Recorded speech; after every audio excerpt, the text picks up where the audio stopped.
错，3、2、1，黄子，好像是嘟噜先吧？是啊，是我吗？100%，100%，0%，对0%都拿出来讲。他真的0%，我真的记得是0%。为什么拿这个0%？对啊，怎么会拿？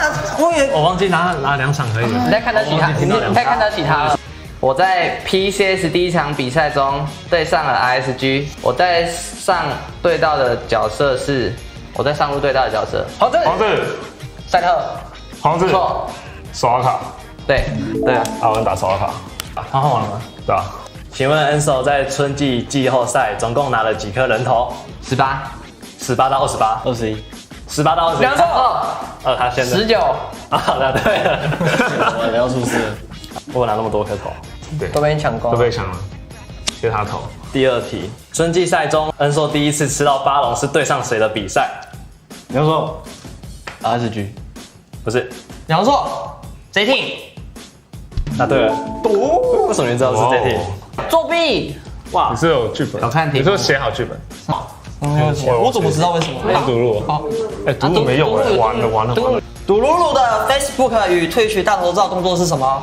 比什么动作？开城，我猜什么？好，看你。耶，对，再一次，还蛮像的。人家可是位置不对啊。哎，对，另外一只手所以这样不算吗？不算。好，陈晨，杨文硕。太快了吧！ OK， 对了。他这种事，他这种呢？请问赌露露在 PCS 春季赛中共打过几场比赛？杨文硕1场。黄尚志3场，错4场。对，有那么多场？你不是我自己也不知道。谁？好，开始哦。第一题，请问我在春季例行赛中，我的总击杀数为你不会？31、31到50， 34、 30， 35，你先35到30。你不会？36，对，有一个，这超简单的，你准备好？好，请问我在，好，你直接讲。阿卡丽错，你不会？直接讲。老一，不要闹。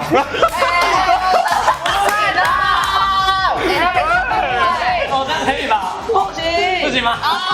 有点过分的。你还没讲题目哎，把题目讲完。请问我在 PCS 中第1次拿到 MVP 的时候，有人说，可以了吧？好分的举手。所以你们是不是对队友不太了解啊？真的，最新的最近才刚来的，真的，这都是战绩的，我们是对生活上。哎，我那个页不公平，我那个页有争议。所以我们奖品就给露露了哦。啊，谢谢。奖品是什么？打开来看吧。在这边打开吗？可以。是一个证。哇哦，是秀泰影城团体电影优惠券呢。你留着没有用，给我，恭喜啊！可是我有6个队友哎。再给一张。你有没有想过，是我们5个啊？你本人没有啊？你拿这场比赛就够了。真的啊，留到永远就够了。谢谢。但我们一人1张，好 OK，一人1张。我会留着你的好的。最低的。出来吧，先把票交出来再去惩罚。你们要疯狂黑白菜还是要加菜？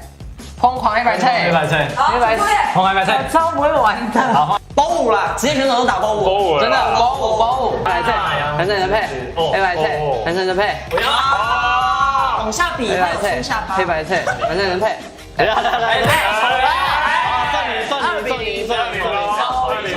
瞅一瞅，白菜，男生女生配，黑白菜，男生的配，黑白菜，男生的配。啊，有了吗？这样有了吗？黑白菜，男生配，黑白菜，男生配。哇！刚刚这一拳是不算。不算。分数胜。好，等一下0比0开始。好，2比0。赢不了哎。黑白菜，男生女生配， 2比1。黑白菜，男生女生配，黑白菜，男生女生配。完了，出事了。黑白菜，男生配。完了，惩罚是什么？敏智。如果今天只有一间浴室，但时间紧迫，你只能同时和2位队友一起洗澡，你会选择谁？恩说黄尚志，为什么？我就想看啊，我就想看。完了。那你们想跟他一起洗澡吗？我们也一样的窘境吗？我想，还不错啊，想啊，我想，没问题吧？怎么要这样？我为什么跳舞？对，有一的，OK 吧？跳绳啊，跳绳啊！我没有跳绳，假装就好了。假装就好了。不行啊！好了吧，够了吧？够。新的赛季，请为 BJD 继续加油，持续关注 PCS 粉丝团，按起小铃铛，拜拜。长巴数1挖口2以色拉3空月，4 Ziff， 5 Apex， 6有女鬼。大家好，我们是 HQ。那今天的节目准备开始哦。Do you know me？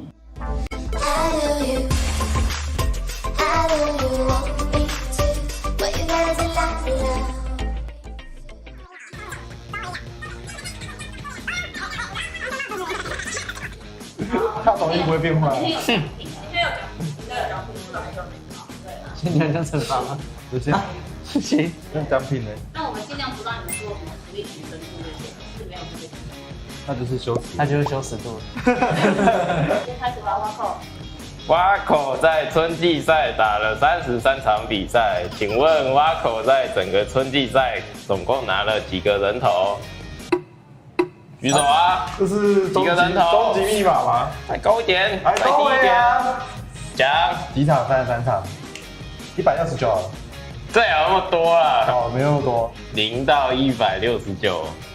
对啊，帮我讲84。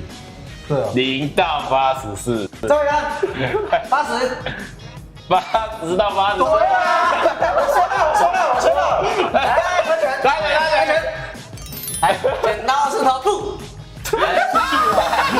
在那边嬉皮笑脸，先出去啊！快点啊！剪刀石头布。出去啊！还不是一样 ？OK， 80到84，对不对？你只有一次机会啊，答错就换他们了。 82吧。真假的？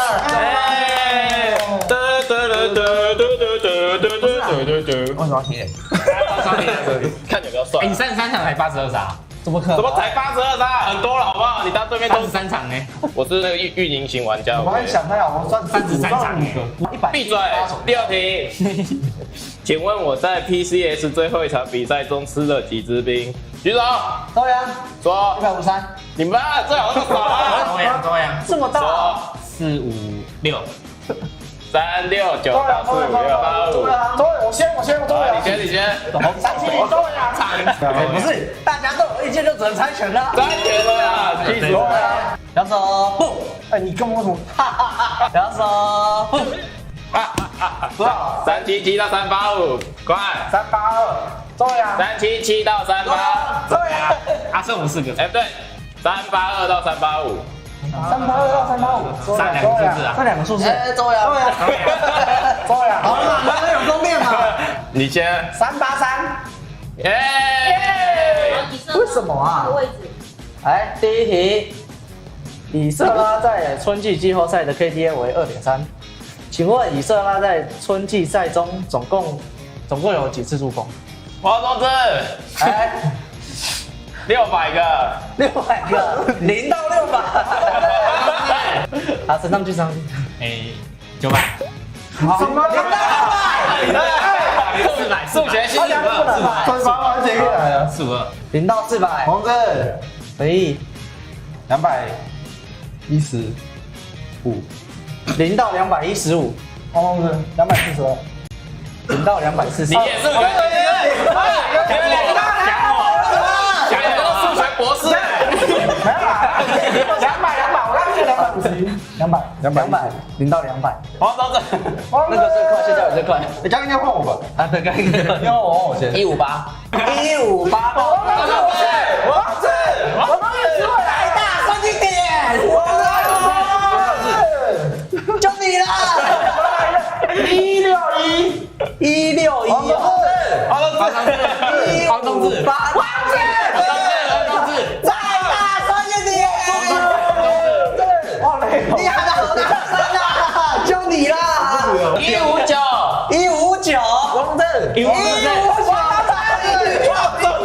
王同志，同志，开始了，最后一个数字了，我们都知道啊。因为我讲到什么？这以下。好，我讲了。反正我也不知道数字。剪刀石头布。好，剪刀石头布。角色布。角色布。160。没错。放下的石头。谢谢 PCS。我累了。第二题，王同志，在春季赛中，第一场比赛是2月29打 JT， 那第一次得到 MVP 是对上哪个队？你吗？王同志，对，是我。王同志。王同志，陈毅，3、2、等下，1 ，PCS，错，王同志，王同志，HK，错，王同志，王同志，不加呀。错，王同志，陈毅，王同志，NOV。我很公平吧？你们按照顺序来吧。我发现你现在没有脏的人有点少。没事，我等下就选你。然后后面换位置，你的本名是肖任佐。是哦。好，我知道，我现在知道了。第一题是我在季后赛打了15场比赛，请问季后赛的总击杀数为？好，小任佐，这种问题就是后面那对，这种那不当第一个，还没学乖。不是你要讲答案呢？你已经31。中了。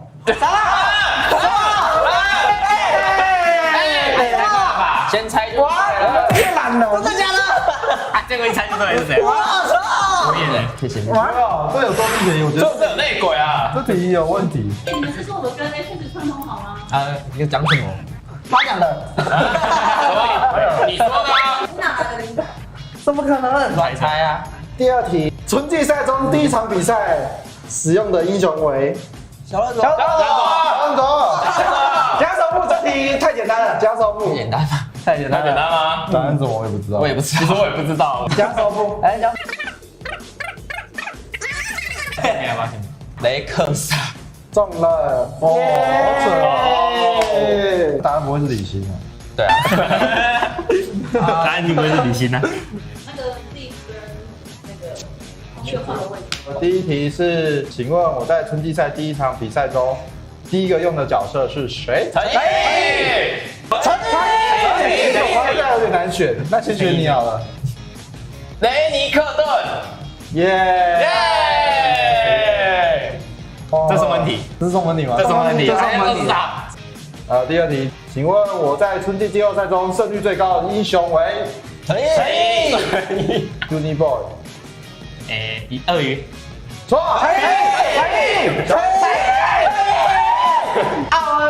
谁知道？谁赵文？陈毅，后面他后面还有个数字。哦，胜率。这个扣分了吧？怎么了？好，先给你回答。英雄布丁2。62%。错，陈毅，你没有讲话。我举手。你也写吧。 100。对。你没输过90几。你没输过，没输过啊，没输过，输天时一人一半啦。是一半啦。一半。我为什么？他自己说你就贴这样啊，贴这样啊。那你们脚不能分开哦。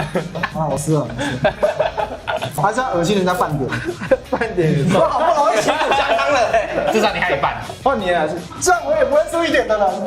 第一题是在 PCS 赛季中总共打了4场比赛，总共玩过哪3？薛家伟，我先了。你最快。阿奇尔，卡萨比亚，西格斯，好啦，对了，对嘛？算你懂我。简单啦。算你。还是赢半点了，小王半点了。好扯哦。好，第二题，我在之前拍的那个 PCS 节目，什么多点同理心的惩罚，有一个护手霜开饼干，我一共开了几包饼干呢？薛家伟，好，我们从这里开始，但其实你我都没看过。这样轮下去。4包，错，不是护手霜品牌。下一个3包。错。你去，越来越低了是不是我拍的？到底是真的还是假的？对，3包是对的。奇怪，我不是在隔壁吗？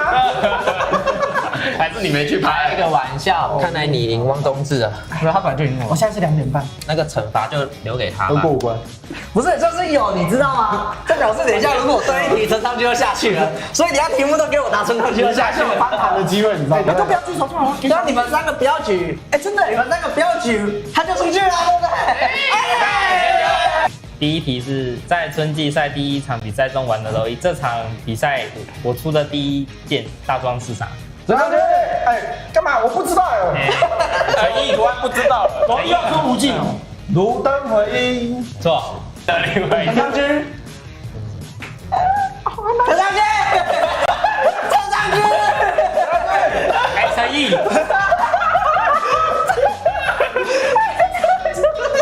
GLP 800，答对了。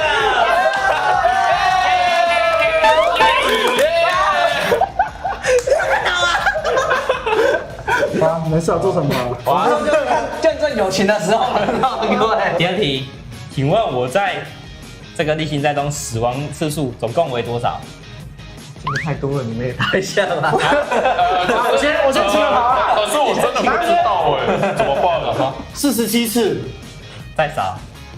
上去。你说。38。再少。上去。好，再让你来一次。少。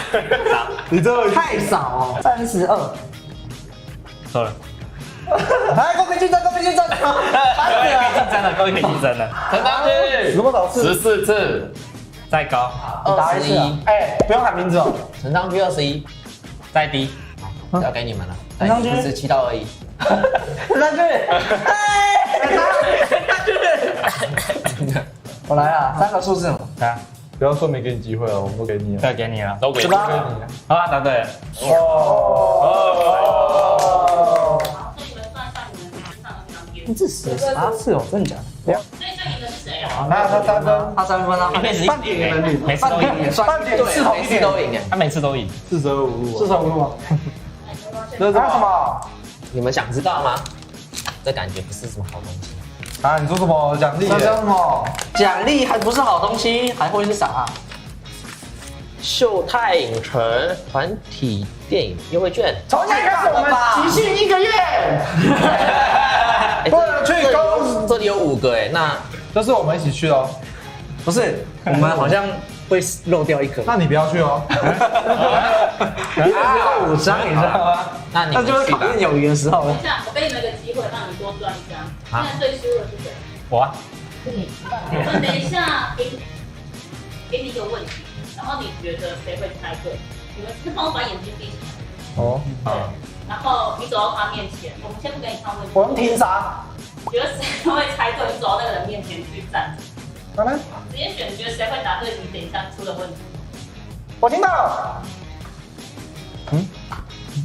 你就继续这边，你就继续啊，这是你的脸票，你自己想一下。不要给你1拳，我才不是王公子。我已经听到了，他站在我眼前。好，第一个你请坐。请你离开。好，那分享。好，大家可以张开眼睛了。我在 PCS 节目多点投理性中模仿了哪3个英雄跳舞？记了1个。张军。来说。费德提克、沃维克，还有布里茨。答对了。所以你为什么觉得会是空月会猜对？为什么不是谢家？我打一个脑袋比较好，你这样好。跟他比较好。好，所以输的是陈昌君。谁？陈昌君。欢迎。如果这个世界上只能存活2个人，你会选择 PCS 的谁跟你共度余生？对，我会选择你。啊！你再给我这样啊！你跳出去！我想说，我这样子。哦，我吐了，真的。你空月好了。那你跟空月告白一下，你问他愿意跟你一起活下去。那我就选择空月，希望你不会离开我。结束，我们这节目结束了。回应的。那如果是你，你要选择谁？我要选择谁？我应该自己生活。不行，就要一个。他是一定当成食物也行。他都选我了，那我肯定是选他。紧急粮食，不然不是我选他，等下荒岛我太饿，我打不赢，我打这个直接杀掉。新的赛季，请大家继续支持AHQ。也请关注 PCS 粉丝团，开启小铃铛，拜拜。拜拜。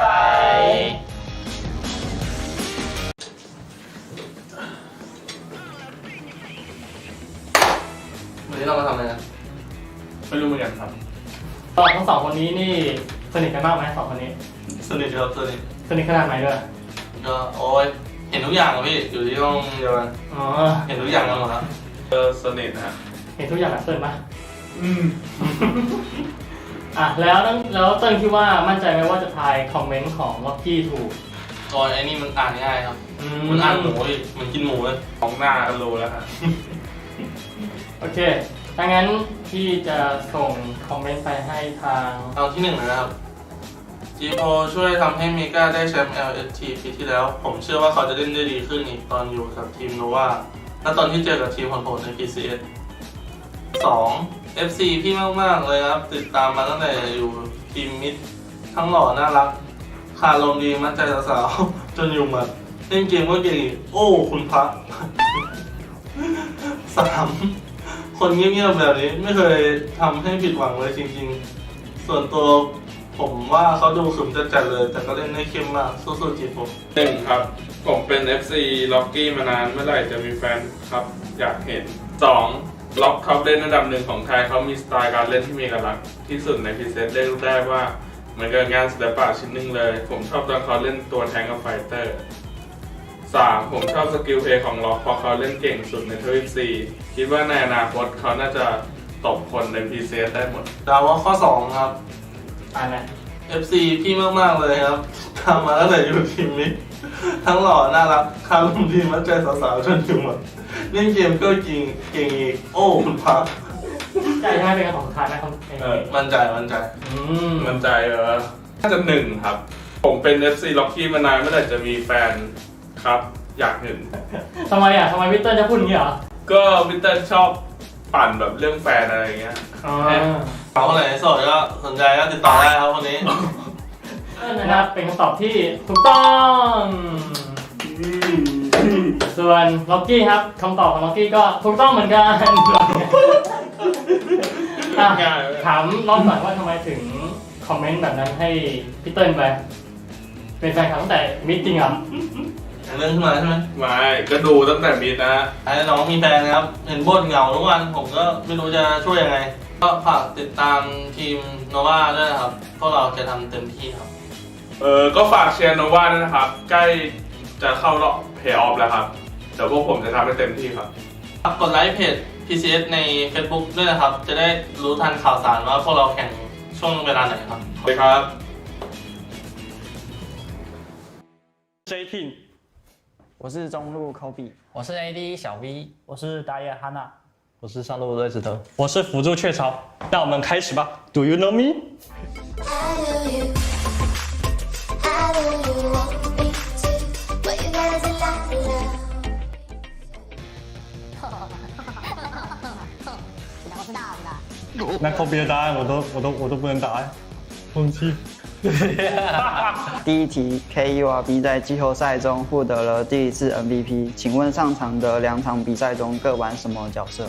廖明玉，我要回答，我有认真在比赛的。好，第一场是玩阿切尔吧，然后第2场是玩阿卡丽，因为被单杀被越塔，我印象很深刻。一定都不是 MVP。 KURB 在季后赛中取得1胜1败的成绩，请问季后赛的总击杀数为多？无理。提示是这2只英雄的第一个字一样。这2只英雄第一个字一样。哎，你讲错了吧？它上面写的。你说那个，你刚你这个是第1题的提示，我听得出来。我要第2题了。我赔偿8。你要讲名字。是啊，廖明玉，我猜是6啦，6到10， 8吧，8到10。廖明玉，我要猜看我了吧？好了，答对了。不要欺负瑞斯特，让他猜一下。没差，我没差。换小 B，你跟他换个位置。第1题是小 V 在春季例行赛使用了5次伊泽瑞尔，请问他第1次上场玩克里斯塔使用的造型为什么造型？那个爱引导。错。他是我偶像哎，我只用偶像的。回答举手。陈江，SKT T1 Band 的造型。没错，答对了。请问春季赛的总击杀是多少？我知道你们不会，我先提示你们，我好心一点，50到100吧。50到100，到100，有那么多？请叫我猜，69。有那么多？69。对啊。50到69。64。哎，你很会猜哎。就这么刚好是64，太强了。那也没办法，给你一个贴纸。啊你，请问季后赛最后一场玩了哪支英雄？我现在许保远，我要猜赛特，是赛特吧？对吧？是赛特啊，那就好了，贴啊。给我贴纸，太强了吧？是赛特就给我贴纸。然后2把都是一样。一直送头。在 PCS 节目中，多点同理心中，雀巢曾被谁称赞觉得比自己队友还强？有没有在看节目啊？啊，是哦。答对了。哇！没有，你上次有讲啊。他之前对我跟你讲过了，自吹的。什么自吹？那你有看节目吗？我有看吧。看吧，感觉我要下去了。下去哪里？惩罚。一个贴纸。不会有惩罚吧？但是一样，所以输的不会有惩罚。我跟你讲，啊，为什么看到这？没关系啊，因为他称赞我。新人就是要接受惩罚。我不知道嘲讽的吗？潜规则你知道吗？哦，我在春季赛中总共打了18场比赛，请问第一支使用的英雄为什么？10万年。哎，怎么那么会猜？啊，就那场你就没屁用了。哇，你只送。我就记得那场。对啦，跟中路联动。那时候中路是谁？塞尔斯啊，那个我啊，塞尔斯啊。技能全空包怎么？请问我在春季赛总助攻数为多少？陈志豪，我要猜，先说70到150。101到150。87。我101到150了，怎样？到150。哦，抱歉，头有点痛。106到110哦，108啦。可惜啦，106到108。那个真正我要猜107，你中了。碎啦！所以你助攻那么多。啊，你这个那么多，我也不想那么多。代表没有击杀。那你，我是算准。瑞士的在季后赛的 KDA 为2，请问春季赛最后一场是玩的哪一支英雄？季后赛讲错了。克雷德。好，算你对了。请问瑞士特在春季例行赛中2x4的胜率为何？是啊，我要猜。哎，我已经。那你先。0。答对了。我就是要猜0呢。就0啊，没赢过。我比没有。对，我们提手哎。我3啊。应该搞怪。还是那个，反正前面都靠赛，最后一题就4分这样啊，他也有机会赢，反正都要加了。哎，对，有机会，对不对？这样他这样有逆转，不然他玩不到。对啊，他玩不到游戏。他要关怀新人。瑞士特在春季赛中最常使用的英雄是什么？学姐，我要打。哎，他先猜。雷尼克顿。哦，可以，又对了。我要猜这真假？不是哎，你们说让他赢了，这样感觉还要17，因为我2分，进惩罚了。我有2分。你2分，那2个一起惩罚。口币，你这样就第一。看出什么？秀泰影城的电影票，团体的4张。哇哦，4张。这是什么？哦，5张。4张，我还以为那个，不是，我还以为要挑4个人呢。不是，刚刚这连在一起。我还以为制作单位故意要那个分裂我们一个人。他说，那你要跟哪3个队友去4张？水最输谁？我跟瑞特。如果今天有新科技的发明，同性可以繁衍后代，但是你现在选择 PCS 的品种，你会选择谁来繁衍后代？要求哎。好，我直接讲。哈纳比啊。哦哇哦，哈纳比。就很喜欢他，对。就很喜欢。Oh my！ 你们私底下是很熟吗？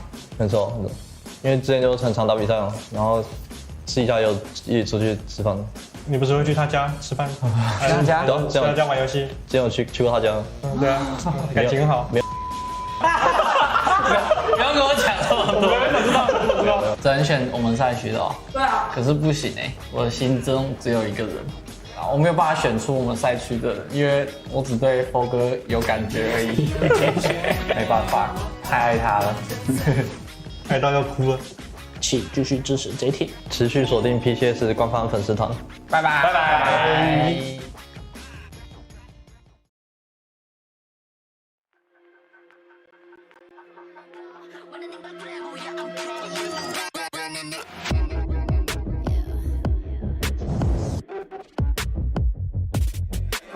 Moving too fast, life moving in slow mo. I'm a god, but the action we don't know. I mean, better put your pride aside. I'm a Benz, get more like a Volvo. Your best stuff looks like my words. Synapses, fire and burst. Got the whole crew with me, about to do damage. You know we ain't average. I ain't gonna say this again, but it's in my time. Better look in my eyes. I'm a genius in the skies with my heart on my sleeve. You force you a block to a king in his prime. Everybody got a line. Sit back with the stars in line. I finesse like my life on the nine. Was a diamond in the rough, and now I shine. No one could stop us, they'll try, but they won't. Nada nos puede parar. Oh no, we're wide awake now. Our eyes are wide open. We're running this world. We're keeping it turning. We're living like giants. Yeah, giants. We're bigger than giants. We're giants. Oh, sleeping giants. Sleeping giants. Yeah. Shutting it down. Been in the ground and my people all up in this place. Spinning this thing. Go to my rank. Royalty up in my veins. I'm loco, think I'm so cold. I say something, ain't no going back. Now they ask where Kiki's at. I'm like, you can't hang. 쏟아져 빛이 멀게 된 눈이 멈추지 않아. Once we go, 내게 넣은 내를 모든 뼈 빨리 달려.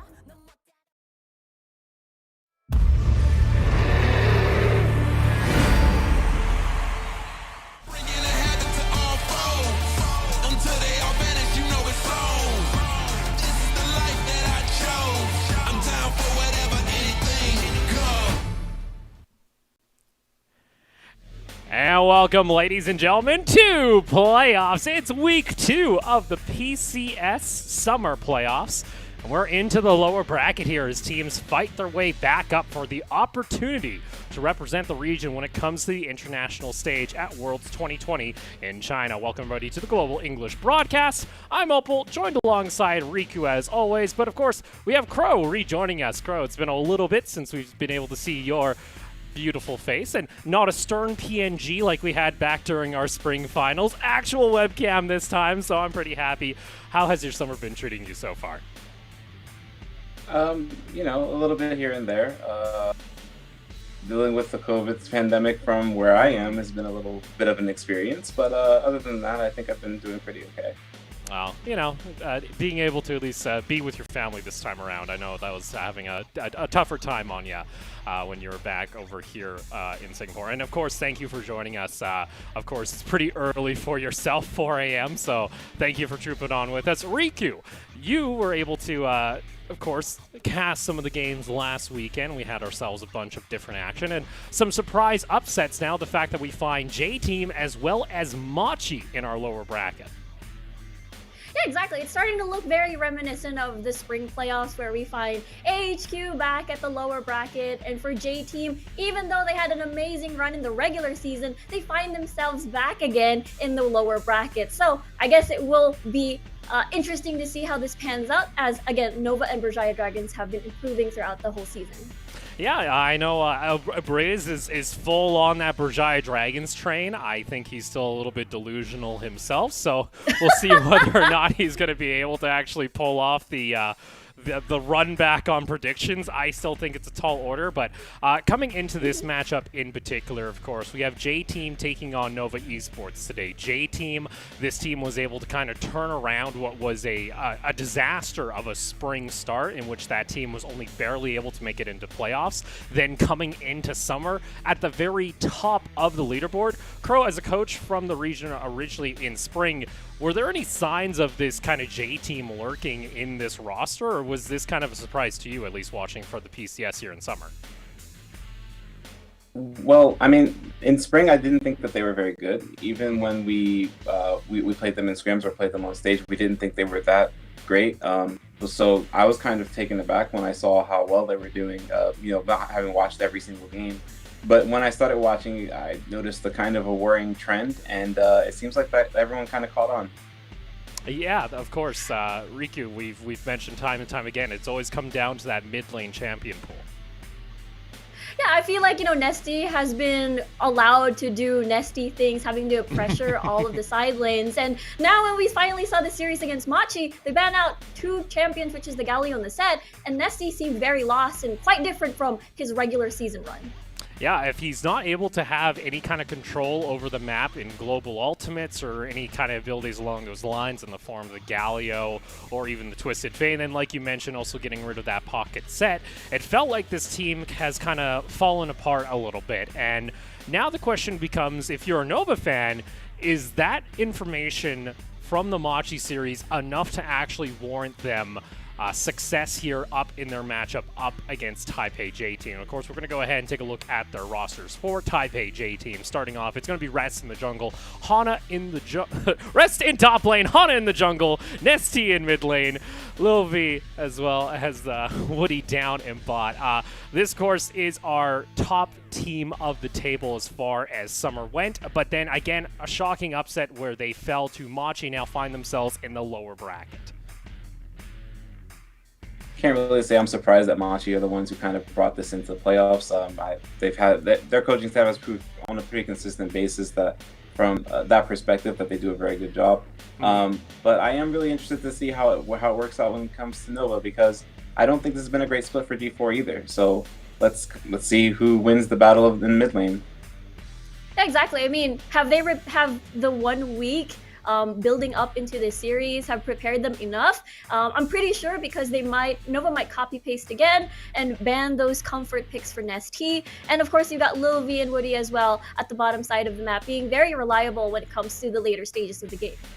Yeah, but then you also have to kind of take away the fact that the one thing that has changed about Nova in particular during summer is the fact they are running now this new 80 carry in the form of Golden Feet. Alongside him is Pop, and then of course the rest of the roster, you have Rocky up in the top lane, Ryan in the jungle, and then G4 in mid lane. Crow, you even mentioned, beginning of the show, before we actually got started here, this was kind of a decent turnaround. It gave Nova a little bit of a new identity where they didn't have to always rely on having to kind of babysitting that bot lane. Yeah, it was pretty obvious last split that the 80 situation was not the greatest. Well, Marksman situation was not the greatest, and I think Golden Feet has brought some consistency to that role. How that kind of interacts with the rest of the map, or how that interacts with the team that they're facing today, I think was yet to be seen. But I think that, like, when I look at Nova, the thing I'm really concerned about is the solo lanes. It's gone from being one of their strengths to one of the things that you kind of worry about when it comes to Nova, and I think that that's kind of what's going to determine whether or not they have success today. Yeah, that's definitely the scary part, especially when we look at G4's track record in the regular season. Sometimes he would be less, like, zero impact at the early stages of the game, which is going to be a little bit worrisome when you look at the matchup, which is against Nesty. Yeah, and on top of that too, then I also kind of want to take a look toward maybe even this top lane in too, because again, Rocky is always known as that player that he does not play weak side. He always wants a favorable matchup. The team drafts around this idea of, hey, Rocky needs to get ahead. But something that we've even seen over in, say, NA in particular, it's been kind of sharing a similar champion pool over here in the PCS, is a lot of teams aren't actually playing through their top side when they do get advantages outside of teams that were, say, J-Team, where they were finding success with Rest in that situation. I think top side right now is in one of those kind of weird spots where there are picks that can kind of take over a game, but not necessarily early on. I think that you kind of want to put them in a situation where if they have a winning matchup, you want them on an island kind of doing their own thing, and if they have more of a scaling or losing matchup, you just kind of want to protect them. It's not really a situation where you're really like, oh yeah, we have to abuse top lane and then we're going to win through there, because I feel like top lane is very hard to play through in general. But I think that when it comes to Nova specifically, when you have a player like Rocky who kind of, you play around him, it issues a very interesting challenge, because champions like Renekton, they're not that great in this meta. So I'm really interested to see how he kind of interacts with that idea, and especially when it comes to a player like Rust. Yeah, we've seen him before, aside from the Renekton, possibly maybe even the Kennen later on, and we've seen him go through the Irelia, which has been punished time and time again in the regular season. Well, there we go. We're going to go ahead and get ourselves locked and loaded for our first champion select of the series. Taipei J Team going to be on your blue side. Nova Esports on the red.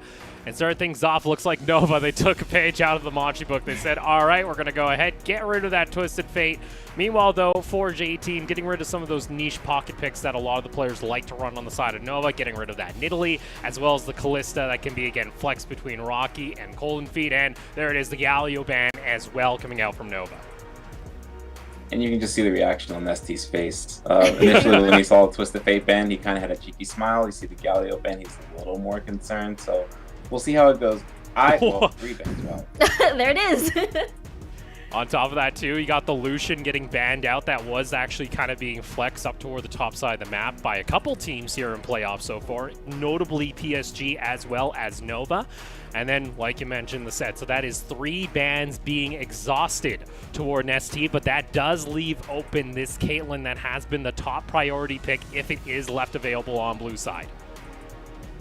And I was just going to say earlier, I think that if you can't rely on ST, rely on Hannah and Lil V. I think that those two have been J-Team's best players since J-Team has been a thing, this year. And I'm not surprised to see the Caitlyn get first pick. She is very strong right now.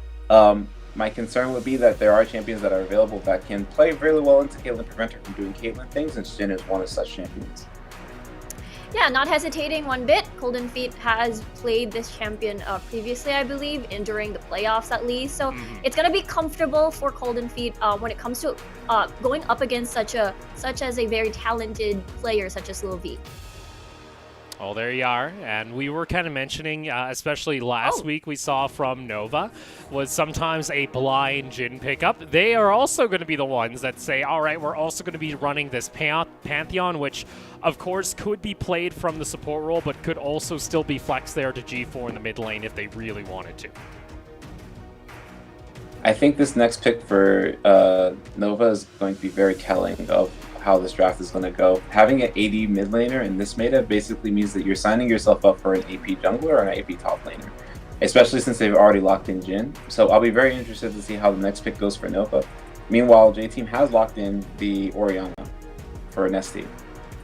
Yeah, very safe. Nesty did pick it once against the Machi series, I believe. Unfortunately, didn't pan out too well. But for Nova, yeah, it could be another Lilia pick, possibly for Ryan. Did pick it twice in their HKA series, and playing a little bit safe, I suppose, if they do lock this in on this Tahm Kench. Yeah, speaking of safety, the Kench is being unbenched, and he will be seeing play here in Game 1. Gives Lil V plenty of safety, but sometimes we do kind of question, when Kench is getting locked into that bot lane, we don't feel like there's a whole lot of playmaking potential, and we'll see whether or not J-Team are going to be able to survive any kind of initial aggression coming out of Nova. But we were talking about what was Rocky going to be put on here, and it looks like it's going to be that blindside Renekton over on red here to finish off their first phase of the draft. And I'm just holding my head in my hands here because what scares me now is that you've got 2 point-and-click stun champions and ban phase coming around, which means that if you're J-Team, you could just ban 2 AP junglers, and you're kind of in a tough spot when it comes to drafting for the rest of the duration of the 4th and 5th pick when it comes to Nova. Yeah, makes me wonder what choices does Nova have. I mean, Lilia has been picked before. Karthus, Echo is going to be available as well. And whatever is left could, Ryan does definitely have a good AP champion pool at least, which challenges Hana's pool as well. Well, see, there you are. It is going to be the Lilia getting banned out here by J-Team, so that might be the call. Again, just try and target into that jungle, and one of those prime win conditions for Nova Esports has always been, Ryan being able to find success, being able to help his solo lanes out, and a lot of his options have already been taken away. We'll see whether or not we're going to have a final AP ban. No, instead, just going to get rid of the Bard in case that Pantheon is getting flexed. But if that Syndra is getting locked in, likely is going into the bot lane. Nah, I think that Syndra's going mid. I think that's a Pantheon jungle because Jin's already been selected. So a bit of an interesting draft here. I think this is okay. I'm kind of concerned about Pantheon jungle right now, especially if he can get blind, but we'll see what J-Team has in store for us when it comes to counterpicking them. Not true. just as you mentioned, could be jungle for Ryan, could still possibly go at the bottom side of the map, as Pop has played it twice in the regular season.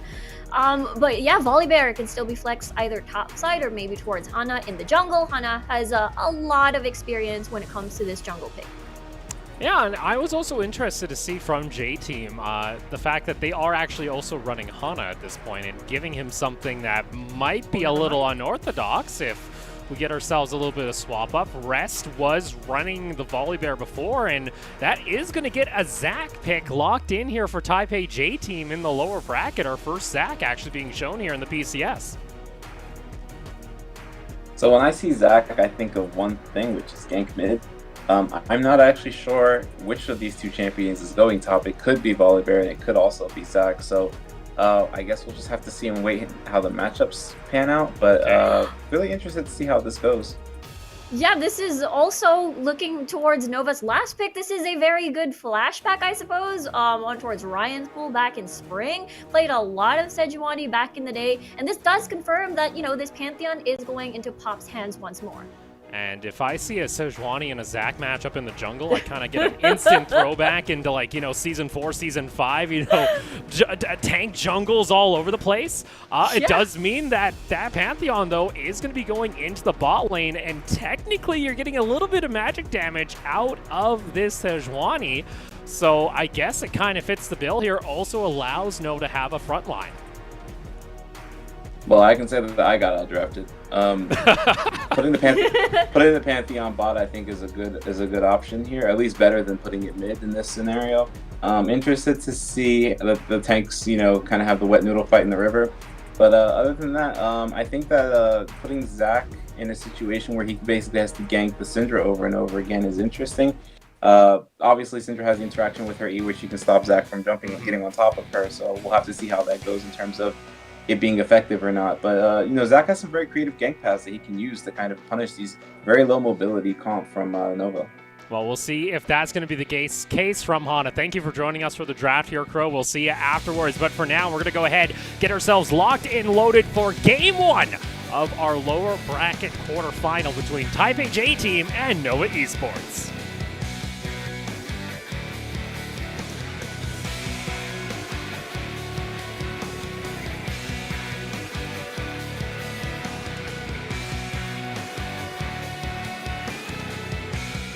Welcome to Summoner's Rift.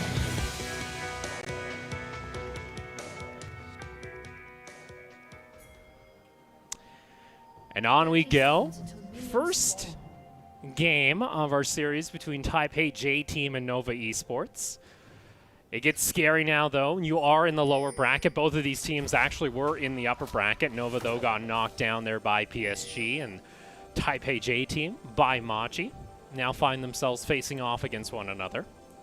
Back in spring, you could have given this to either side. Both teams was able to take a game off one another, but come summer, Taipei J-Team were able to find a new identity.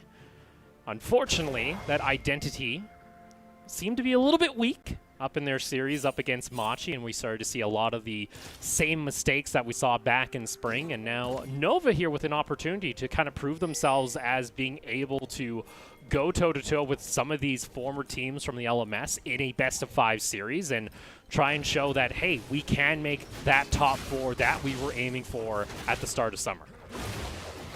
Exactly. When we look at Taipei J-Team back in spring, just as we mentioned earlier, they didn't have the prettiest record to start with, and that's the reason why when they went in towards playoffs, they got a little bit more braver, having to sub the mid lane, or for example, instead of Nestia, I believe it was Kyorb. Therefore, it seemed like they were not playing towards the championship anymore, but rather experimenting this time around.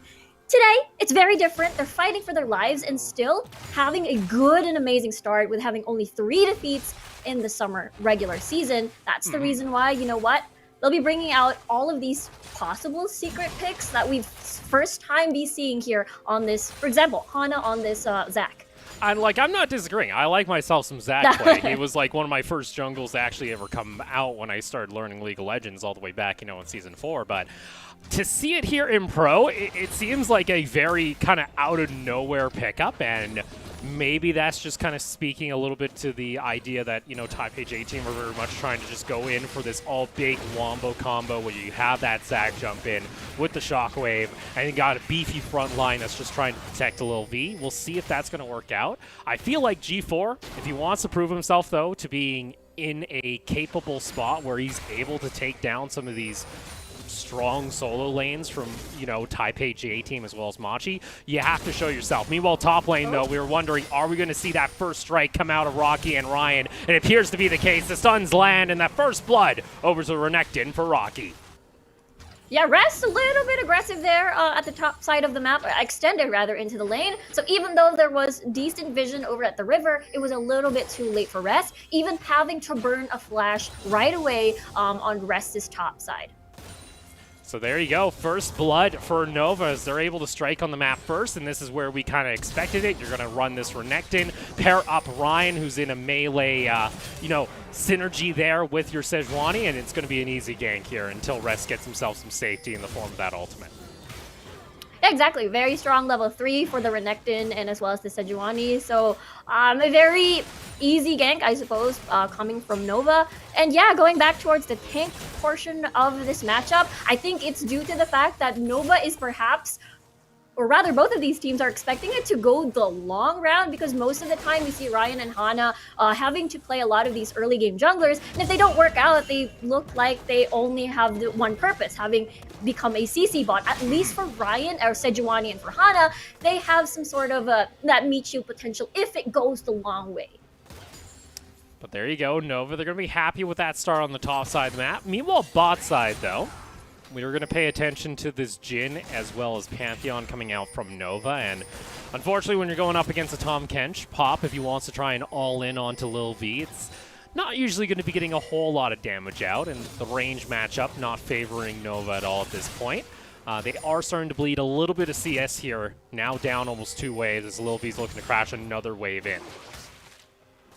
Exactly, and having the fact that you have Woody as your Tom Kench, it's very hard to, even if you reach level 6, gonna be a little bit tricky to try to close the range and finish Lil V out in towards the lane. So possibly we'll have the need of Ryan's assistance to at least relieve pressure later, or once we see Ryan to keep up with the pressure rather continuously at top side instead, for Golden Feet to be that sacrifice, if you will, holding the fort at bottom side.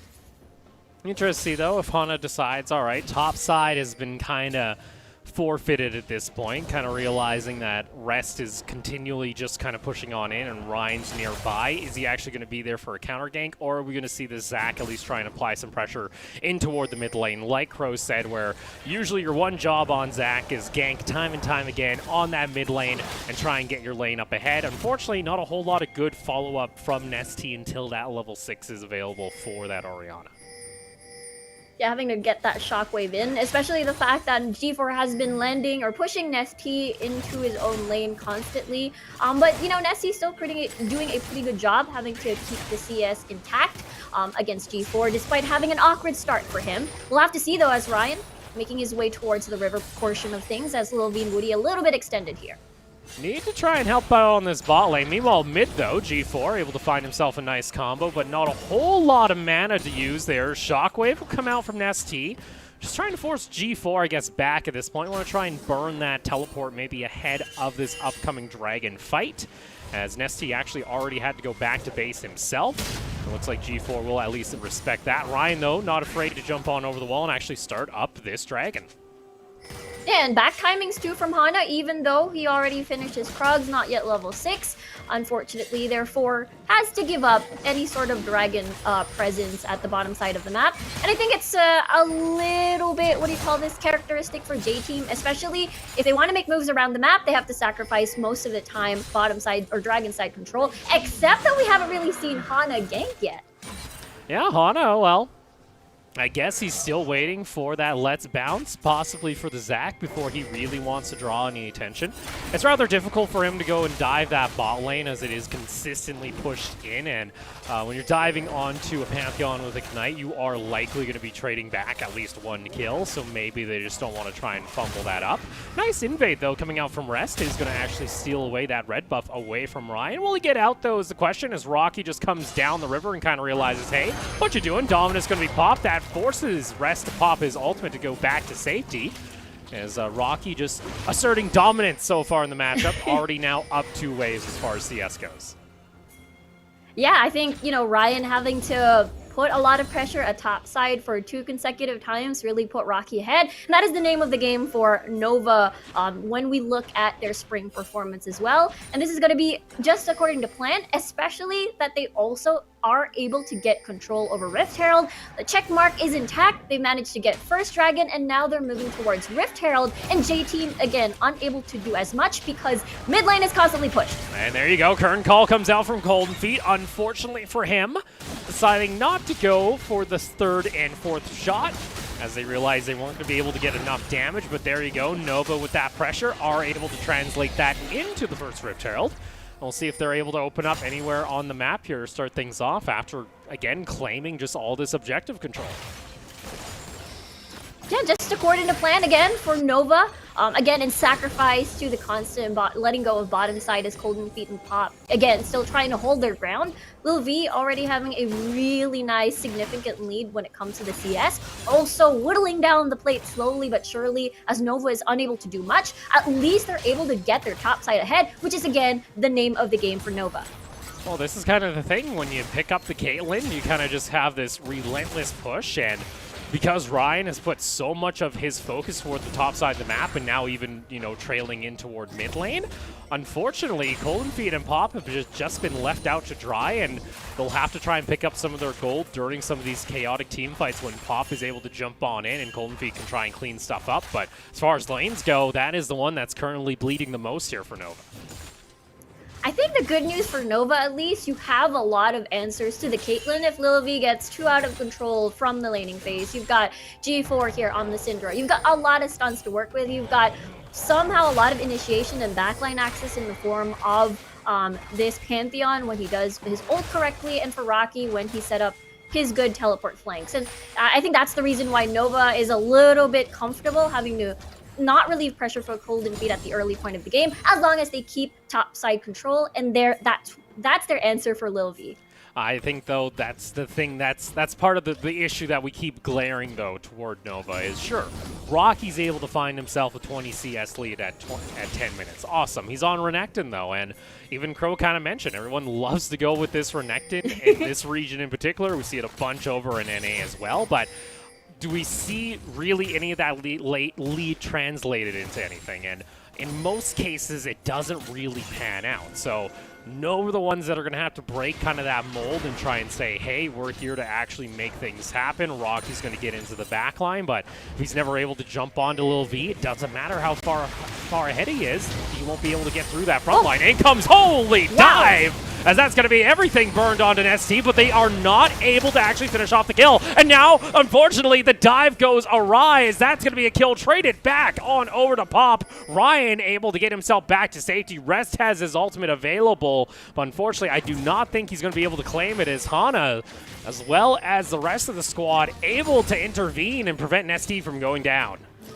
Yeah, great timing. I believe Nova didn't have much information where Hana was, so imagine if he wasn't farming the Raptor camps. I feel like they could have done so much better. There's a little bit of trade at the top side of the map, but yeah, that could have gone amazingly well for Nova, but it was disastrous as Nesty is still able to survive, and that's 1-1 at least on the kill scoreboard, but Nova will be a little bit more wary now when they decide to do that aggressive play. And that's the thing, we kind of said, all right, you know, you got yourself a bit of a dive composition here coming out from Nova, but the fact that you expend 3 ultimates onto an ST and you're not able to kill him, that's a bit devastating. Golden Feet is just going to get pushed off his tower. This is the one thing that Nova has just kind of conceded, and they said, all right, our bot lane's going to lose out. But now that Caitlyn is up almost 30 CS, has been able to get every single plate off this bot lane tower, And now Nova, the one section of the map that unfortunately they just gave up, is starting to run out of control. And because of that, it will create this domino effect of Nova having not the same control as they did when it comes to the bottom portion of the map. But they do have this Rift Herald, and they've managed to create some sort of opportunity from that back timing, as Lil V just want to go back to base, buy some items. So that means at least they still have a good foothold on towards this dragon as they release the Rift Herald. Unfortunately, not a lot of value as Nesty is there in the mid lane. Do see that dragon is being taken on the side of Nova by that ward being put down by J-Team. With that, Nova are able to secure their second Drake, as we'll be picking up some Cloud Soul to start things off here in Game 1. So some extra cooldown reduction on the ultimates, but nonetheless, even though it feels like Nova do have control in some areas, the fact that Lil V is now already finished off his Infinity Edge and now starting to roll into his second item, a little bit concerning. And once that Caitlyn comes online, that's when we'll start to see a little bit of a response come out from Taipei JT. As long as Nova is able to try and isolate and separate the fight, then perhaps they have a big chance despite having Lil V ahead in the game. Lil V ahead of the game, but that's the thing. We're not seeing any response from Nova, so they just let another 320 gold go over Lil V, actually making now 3 plates. Now we finally get to see a teleport, but Lil V and the rest of the squad should be able to get home to safety, but Pop jumps on in. But that is the thing about the Kench. It just instantly disrupts any dive attempt. If he is nearby Lil V, keeps him alive, and that's 3 ultimates being used on the side of Nova. Now we'll see whether or not J-Team is able to punish that. 3 ultimates down from Nova. That happened in the mid lane. Unfortunately, no objective was there for the taking, but you gotta look at this. Rocky, our rest happened already. Rest, though, unfortunately, even with the shield, it would just get ripped apart there by Rocky, so he decides to back off, and Rocky's at least able to get some side lane pressure. We'll see whether or not he's able to translate that into anything else, but Lil V was able to pick up. Again, I believe it was 3 turret plates on that next push, so that's another extra 500 gold into the back pocket of this Caitlyn, and he's going to get scarier and scarier as this game goes. And they're coming back.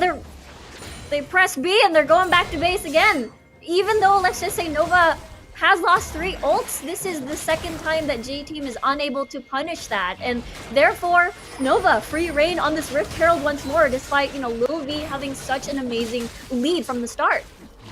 So there you go. At least Nova, objective control. They've been able to solidify that here in their first game. I'll give them that. The question is, how are you going to deal with this Caitlyn later on? Because we just saw that combo that they are looking to execute time and time again. You're looking to get that combo in with Pop, with Ryan, jump in onto that squishy member, and burst down Lil V. Unfortunately, if Woody's right next by to him, he's going to be able to just eat him up on the Kench, and then boom, whatever you just used to try and take down that Caitlyn, not going to happen. And Lil V is just going to get another turret for free at this point. There's absolutely no response coming out from Nova, and we're not seeing any side lane pressure come out from Rocky. Yeah, this is just, Caitlyn doing Caitlyn things, absolutely demolishing from one tower to another, and now Lil V hoping to get that mid lane, as that's the only one standing from, J-Team having full control over both river sides. And you mentioned pressure. Rocky scared Rest once more, as there's not a lot of vision to work with, could possibly risk Rest of a potential dive. But seeing Ryan now seems to not be the case, as Nova will just decide to trade towers from bottom to top. Well, you see mid lane, Hana almost able to jump on top of Golden Feet. Ryan and Pop could look to try and jump in themselves, but deciding against it. G4 going to come on over. Lil V gets eaten up immediately once again. Woody, though, is going to be that main target. Hana, though, able to get on top of G4. Shockwave does not connect from Nesty, as G4 is able to get himself back to safety. But we just see the reoccurring trend. Woody is able to save Lil V. They use all their ultimates, and then it almost gets turned back on their heads. Yeah, going back to what you said, as long as Woody is around, Lil V will get to survive another day, despite Nova having to dish out so much. And I think the good news for Nova, they aren't punished as hard as we expected it to be. That means they are able to at least contest for the next dragon to spawn. Therefore, that will be third. That will mean them being closer and closer for that Dragon Soul point for Nova. So it's going to be 40 seconds on Cloud Drake.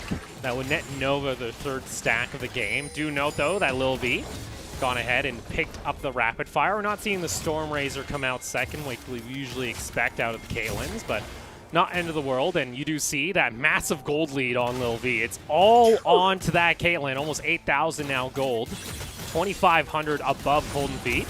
He's going to get caught out, though, if he's not careful. Ryan was looking to maybe land an ultimate, but it's on cooldown, and Nesty's nearby to keep it safe. And again, there you go. At least Rift Herald is going to be finally used here by Nova, and that should allow them to crack open the first tier tower in mid lane and gain some of this map control through the midsection of the map.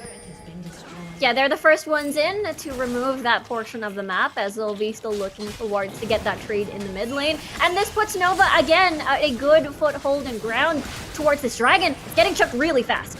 We'll see here if Hana wants to try and go for the steal. Ends up getting himself ready. Goes on over the wall himself. Teleport going to come out from Rest as well. He's going to have that available. A nice shockwave, though, comes out from Nesty. And G4 is going to get caught out as Rest flashing on forward on the bear. Pops the Stormbringer and is able to take down Pop just like that. And Nova, they were able to set up all of this objective control. And Rocky got himself ahead. But it doesn't matter if you're in a 1v4 on Renekton. And just like that, Taipei J-Team able to open up the door onto a 4,000 gold lead.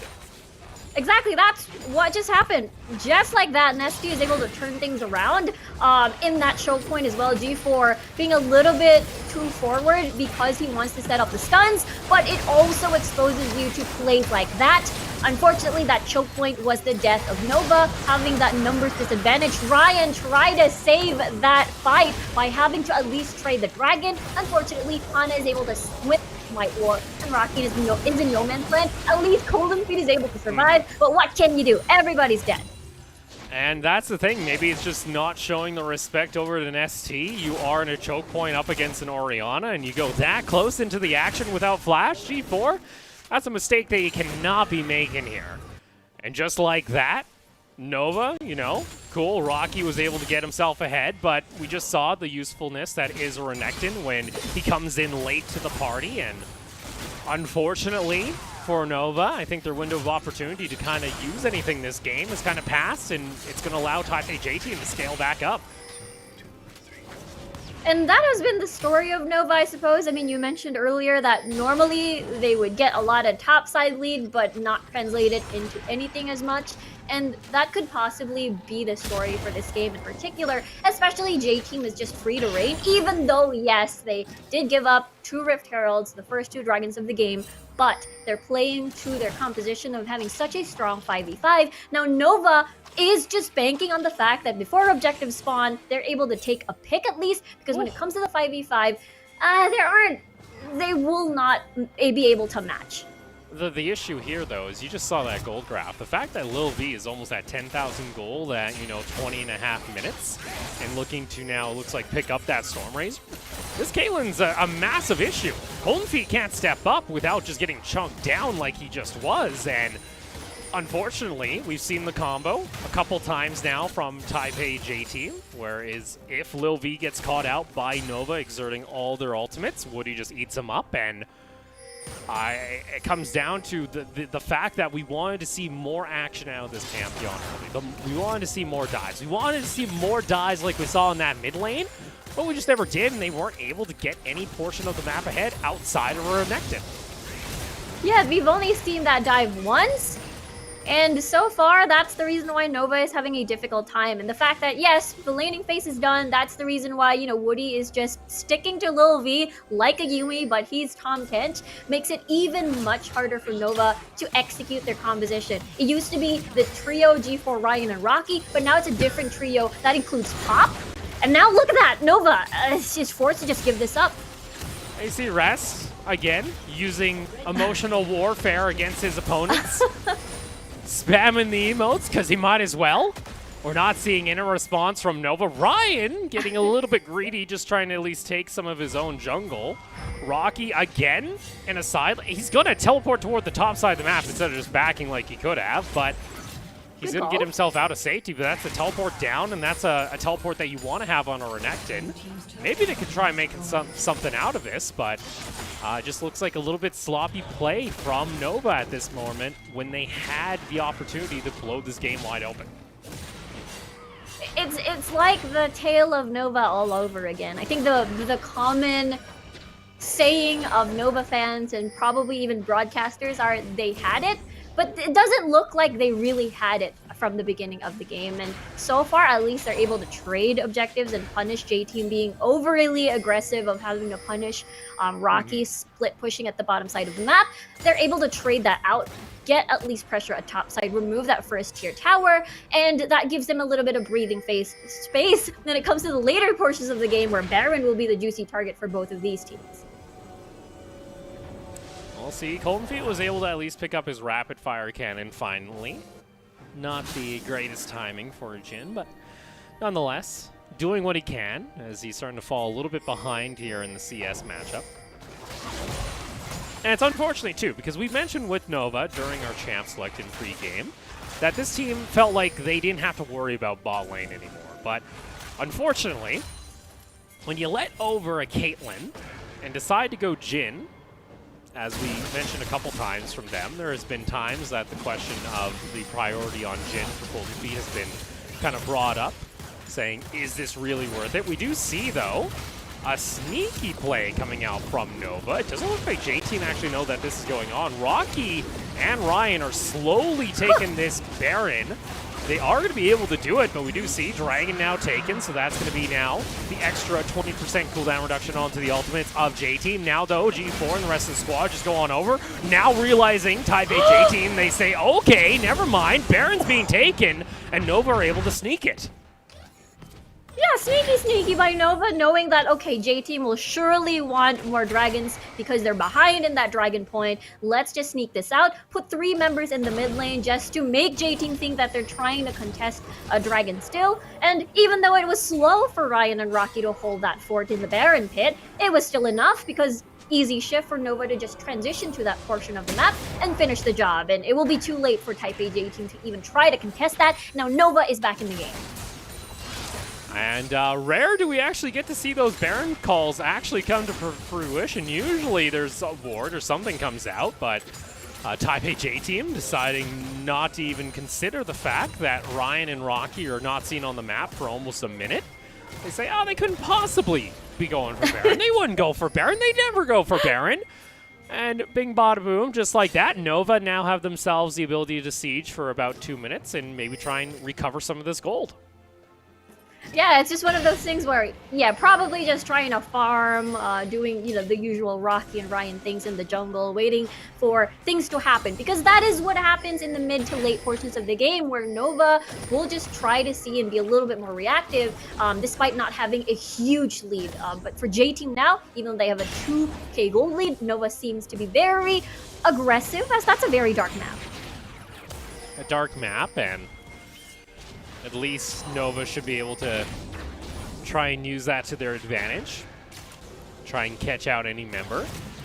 Do note, though, that Lil V just going to continue farming away on this Caitlyn without any worries in sight. I'll be frank, I've been a bit disappointed with Hana's Zac. I'm a little disappointed in the first showing of the Zac that we saw here in the PCS. It's been a bit calm, to say the very least. Not very proactive.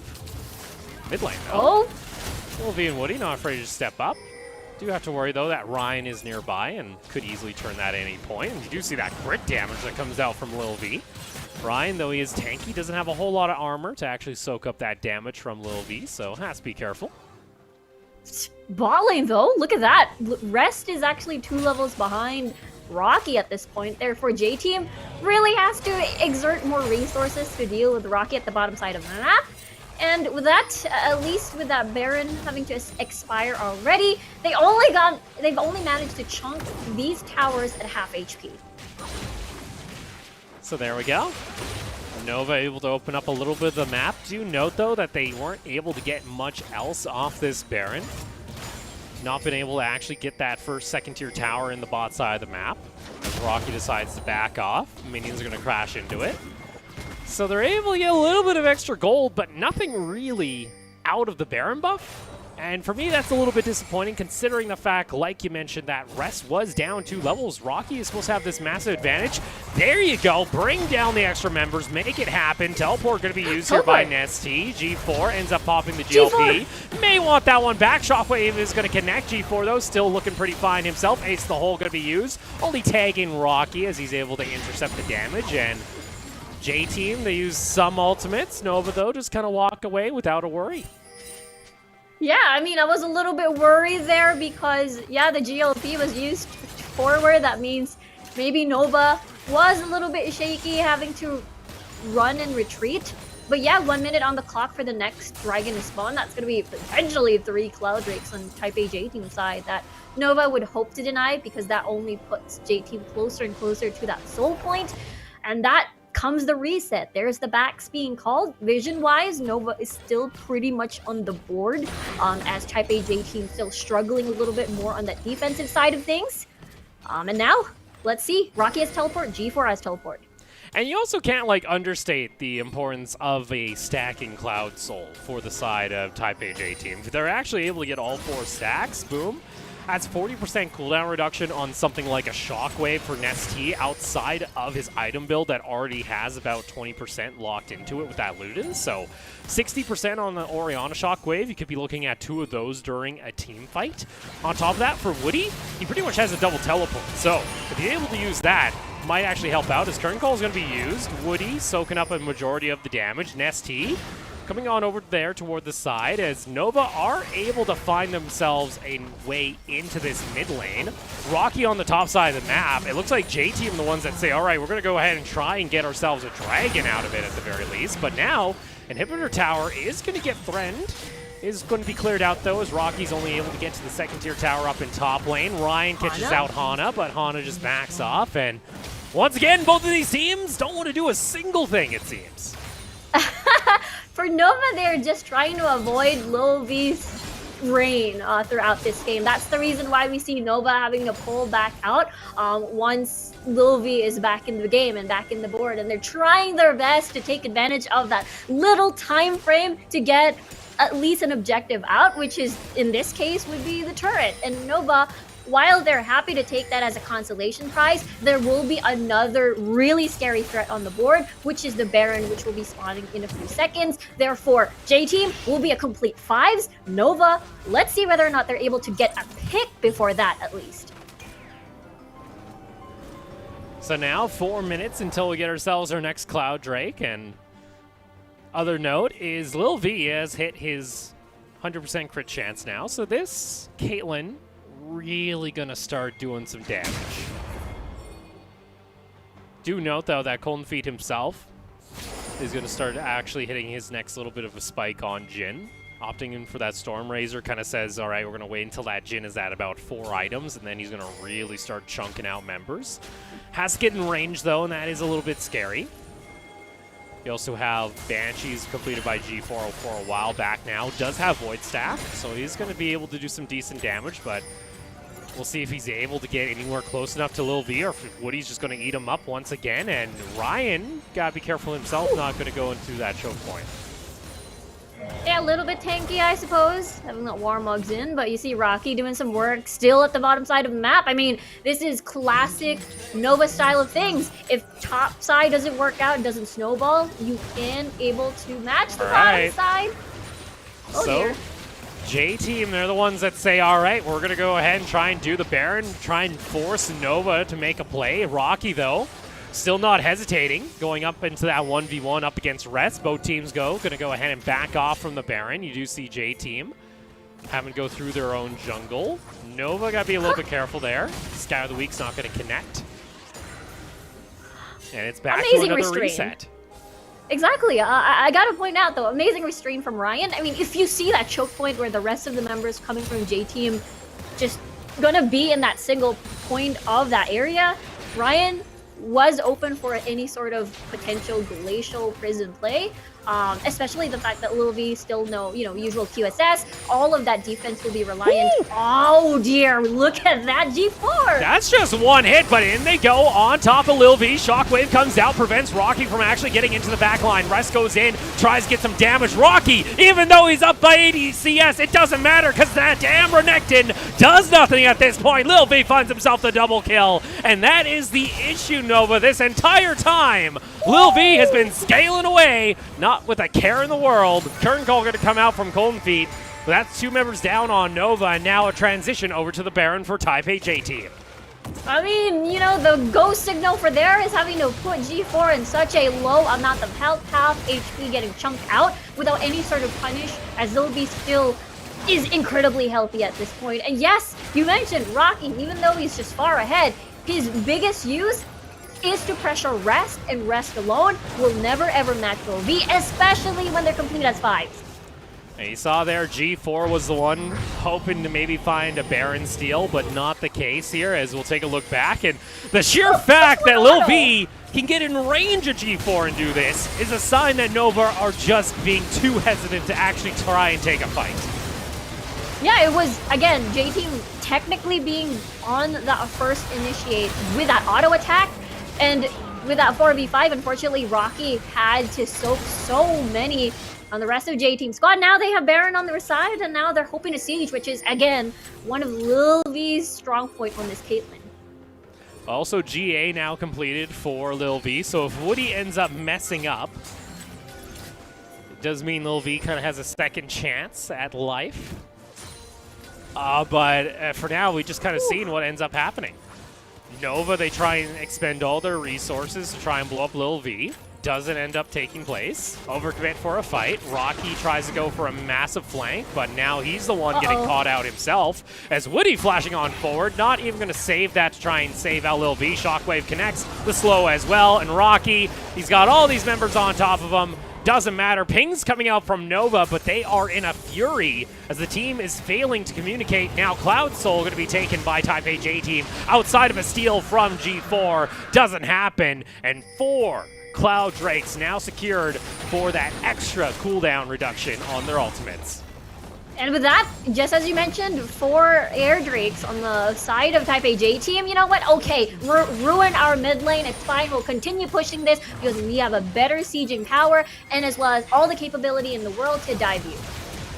And now there you go. Siege going to come out from Taipei J Team, and once Caitlyn gets going, there's no real way of stopping her outside of Lil V making a misplay. Ryan's going to get caught out behind, and now unfortunately he can't do anything to try and stop this siege, as now he has to use his dash, just get to safety. In comes that Glacial Tomb, going to try and turn this back around, but not going to be the actual option as Lil V once again gets himself back to safety. Rest is dancing on his grave, and now siege continues for Taipei J Team. Whew, even though Hana was pretty low, that is definitely a big win. Lil V, even though Lil V has no summoner spells left, that's Guardian Angel still in Lil V's pocket to use and utilize for later in case things get too sticky with his siege. And there you go. Now base going to get sieged upon. Nova just have to kind of watch as that's going to be the flash forward coming out from Nesty. Another kill going on over to Rest. The tower's going to start laying down. And for Nova, the early game didn't look half bad, but unfortunately Lil V was able to scale back up, and Taipei J Team, they don't care whether or not they use everything onto this Caitlyn, because by the time you get close enough to this man, the game's already over. Game 1 in favor of Taipei J Team. Beautifully done by Taipei J Team. They're very confident, not rattled at all, despite Nova's aggressive plays when it comes to the objective portion of the map. And yeah, Lil V win condition. Yeah, Crow, I think we kind of mentioned it, for Nova. Sure, they love to play via Rocky. Unfortunately, nothing really transitioned out there, and we kind of just watched Lil V scale away on a Caitlyn. And we can't hear you, Crow, unfortunately, so not too sure what the case is right there, but I think we're agreed upon that overall, it kind of felt like that Lil V ended up becoming a problem and ended up being the problem, Riku. Yeah, because, I mean, they had answers. They had Pantheon, they had the Syndra, they had Ryan, again, a lot of CC on the board, a lot of single target CC, if you will, and a lot of AoE. But if the laning phase doesn't pan out for them, if they aren't able to snowball, no answer for Lil V at all, because Woody will just be sticking to him like a Yumi constantly from mid game to late. Let's see. Do we have Crow now? Or are we going to see if he's back? I can't hear him. Oh no. Unfortunately, I don't know what the case is there, but yeah, I'm a bit disappointed to see that on the side of. Oh, do I have Crow now? I did hear him for half a sec. I hope so. There we go. We got it sorted out. I don't know what ends up happening. But Crow, yeah, I'm going to throw that back to you, what I originally said there. It felt like, you know, Nova were able to find some advantages in that early game, but we kind of felt like they missed out on that window of opportunity to try and excel this game out of control and just kind of sat back and watched Lil V scale back up. Whenever you have a Caitlyn that has something like 10 plates and the first turret bonus, you're going to have problems. The thing about this comp is that they're so committed on getting onto the Caitlyn, and because of the Tahm Kench, it makes it very hard to actually finish off the kills. Overcommitting is deadly, as you see here with the Orianna. Even though Nesty may not be as proficient on these types of mid laners, it's not very hard to land a shockwave on targets that are kind of all bunched up like that and choke. So I don't really know how Nova was ever going to win team fights in this situation, because Jhin doesn't really do a lot of damage to tanks, and Nova has 2 of them. And you have to have a means of basically killing the tanks off before Little V kills yours, and that just wasn't going to happen. Yeah, and as you see there, MVP for our first game between Taipei J Team and Nova. Pretty self-explanatory is Lil V. I felt like he was actually the one on his team performing really well, alongside Woody, of course. For me, though, that Zac pickup from Hana, felt like we didn't see a whole lot of that Zac early on during that game. I felt like you could have put Hana on any kind of tank, but nonetheless, they're still able to find the victory overall, and that'll put them up 1-0 over Nova to start off the series. I'm interested to see how this evolves over the course of the series, because I feel like Hana picking the Zac was kind of a means of ensuring the fact that they could gank the Syndra over and over again, but that didn't really happen. It just kind of wound up being very stale. But again, Lil V did wind up, pulling off again 10 turret plates and first turret bomb. That's not a small matter. Yeah, it's just one of those questions whether or not Nova will now respect the Lil V threat, because it was normally having to shackle Nesty in the mid lane, and then they're good and having Rocky ahead. But now bottom lane will be a huge problem as the series progresses. And that was my thing too. They got Rocky ahead, but we never really saw much pressure in the side lane. Like, sure, Rest was, 2 levels down, but he's still there. He's still a Volibear soaking up as much as he could from Rocky. And it kind of comes back to, that, Renekton pickup. Sure, you're up ahead 80 CS, but when you try and 1v5 into the backline of the enemy team and get CC down, it doesn't matter how far ahead you are. And again, it kind of is the theme that we talked about. I think it is very worrying that, again, the 2 solo laners of Nova, even in a situation where Rocky is ahead, didn't really seem to have an impact on the game. So I'm really interested to see how this evolves over the course of the series and how they choose to draft differently or choose to move things around as this thing progresses. Well, we're going to go ahead and take a short break. When we come back, though, more action from the PCSs. We'll see whether or not Nova Esports can go ahead and try and tie up their series up against Taipei J Team.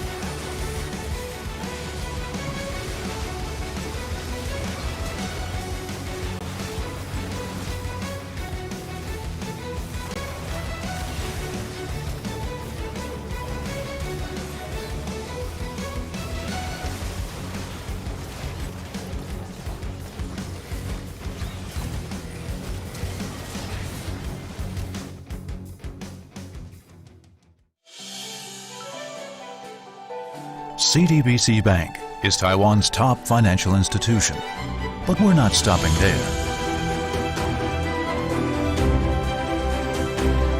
We're crafting an international brand and already have over 260 outlets in 14 countries.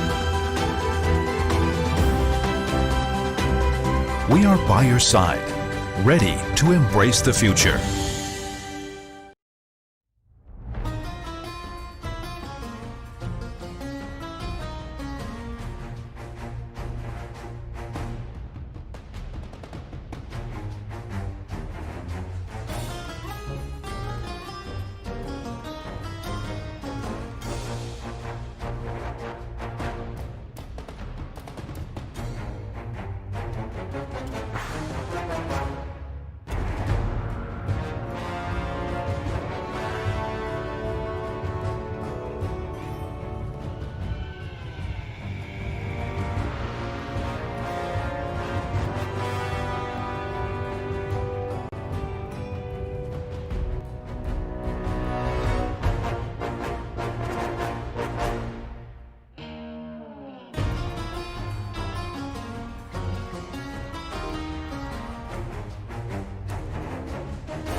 And welcome back, ladies and gentlemen, as we get set for our second game of our best of 5 series between Taipei J-Team and Nova Esports. Nova were able to find themselves a small opening, but weren't really able to do much with it. And with that, it was an easy take back for Taipei J-Team. So the question now begins, what does Nova have to do differently this time around, Crow, if they want to try and find success here in Game 2? Well, I think the biggest thing that I want to see is I don't want to see a gym blind pick. That's the first thing. The second thing is Nova kind of put themselves in a situation in this draft where they kind of hit an impasse when they saw J-Team's third pick when they got the Tom Kench. And they kind of were sitting at the blackjack table and they just shoved all their chips in and decided, you know what, single target CC is the way to go. Here's more of it by locking in an Renekton. So what I kind of hope is that like they're a little more dynamic in their drafting instead of just kind of coming in with like a pre-planned comp and just drafting Gale almost no matter what they see in front of them. Well, off we go here into our second draft, and Nova have opted to go on blue side. For them, they will actually have first pick, so we'll see whether or not they're able to take away that Caitlyn, or at least try and draw a ban out from Taipei J-Team. And we'll see whether or not they decide to once again 3-ban away Nestea. But I felt like Nestea actually in that, matchup up against G4, he wasn't really threatened a whole lot and was actually able to perform just fine. Nestea, I feel like Nestea performed okay. I think surviving that mid lane dive was a really big part of the reason why J-Team was kind of able to stabilize the mid game and just put Lil V in a position where he could, again, take 10 plates in first tower bonus. But I think that what I'm kind of wanting to see here is, from here, I hope that they ban the Caitlyn out. Unless they are just convinced that he's going to play Jhin again, which it looks like they are. Yeah, curious to see what Nova decides to prioritize this time around, and yeah, that means no Caitlyn pick or threat anymore. And now, Lucian has been played by Golden Feet, maybe even Rocky back at Spring, so just a lot of flex once more that we've seen as a Nova staple. Well, Nova are kind of the purveyors of the Lucian top when it comes to the PCS. We saw it twice during their series up against PSG, and J-Team were actually, seemed to be decently convinced that, hey, we didn't really want to see it come out from Nova in Game 1, but this time around with that Caitlyn being banned out, the priority goes on to Nova to go ahead and pick that up. Now, of course, they can use that as a flex pick into 3 different roles. We have seen it done by Rocky. We have seen it also played by Golden Feet, but Taipei J-Team, they're the ones that say, all right, if you're going to leave that Renekton up, we will be the ones that take it away for rest. I don't want to see this Lucian go top lane. The thing about Lucian top is it's such a hard thing to actually execute in pro play. It can get ahead, it can be massive, but closing out the game is a whole other story.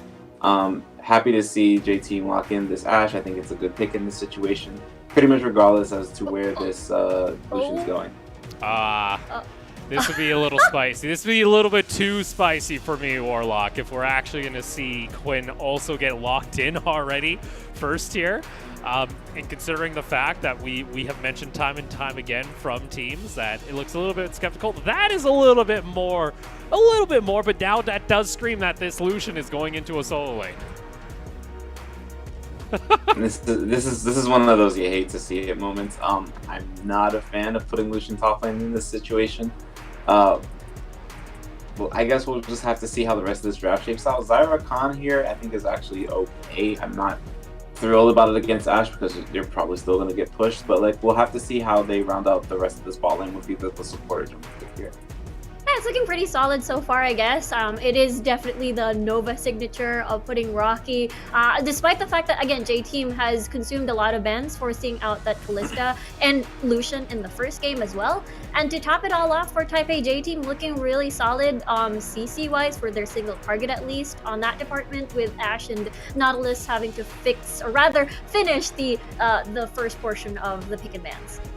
Well, here we are then. We did mention Taipei J-Team. You have yourselves a lot of heavy engage. You have that ability to get the point and click off with the Renekton, plenty from, of course, the Nautilus, as well as the Ashe arrow if it can connect onto the target.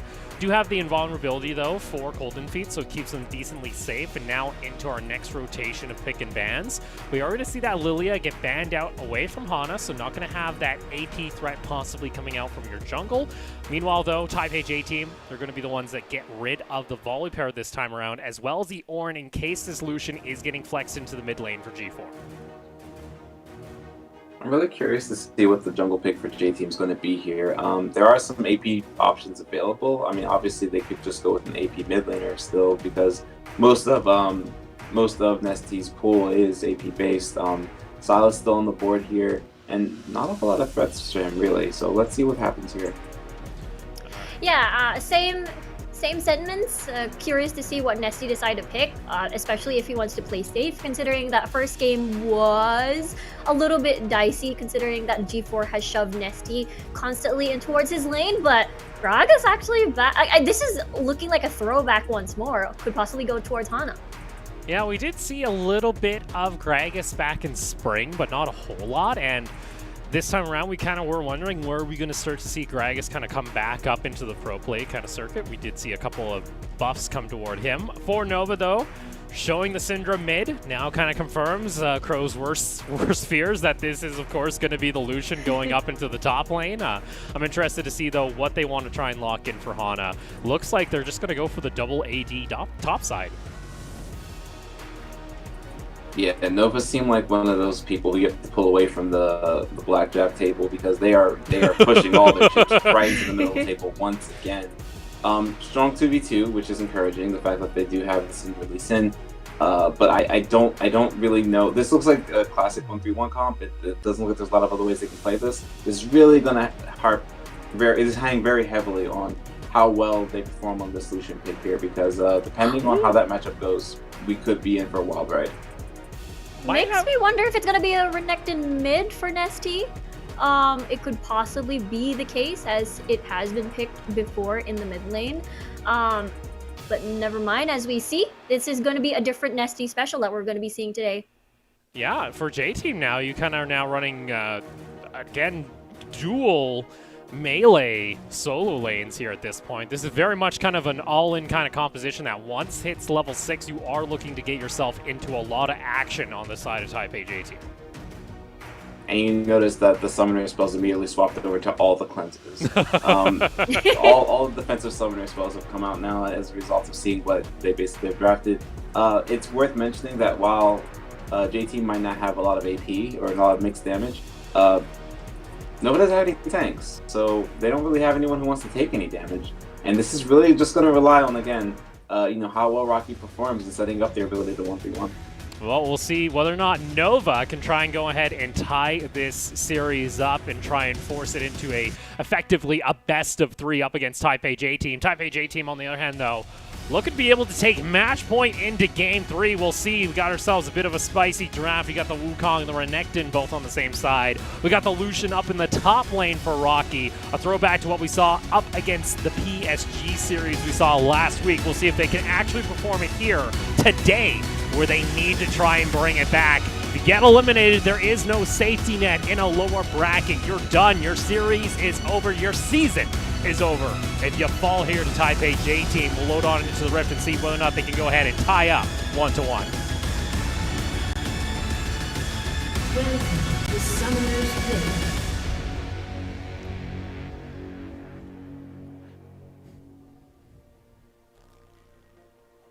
And back we go.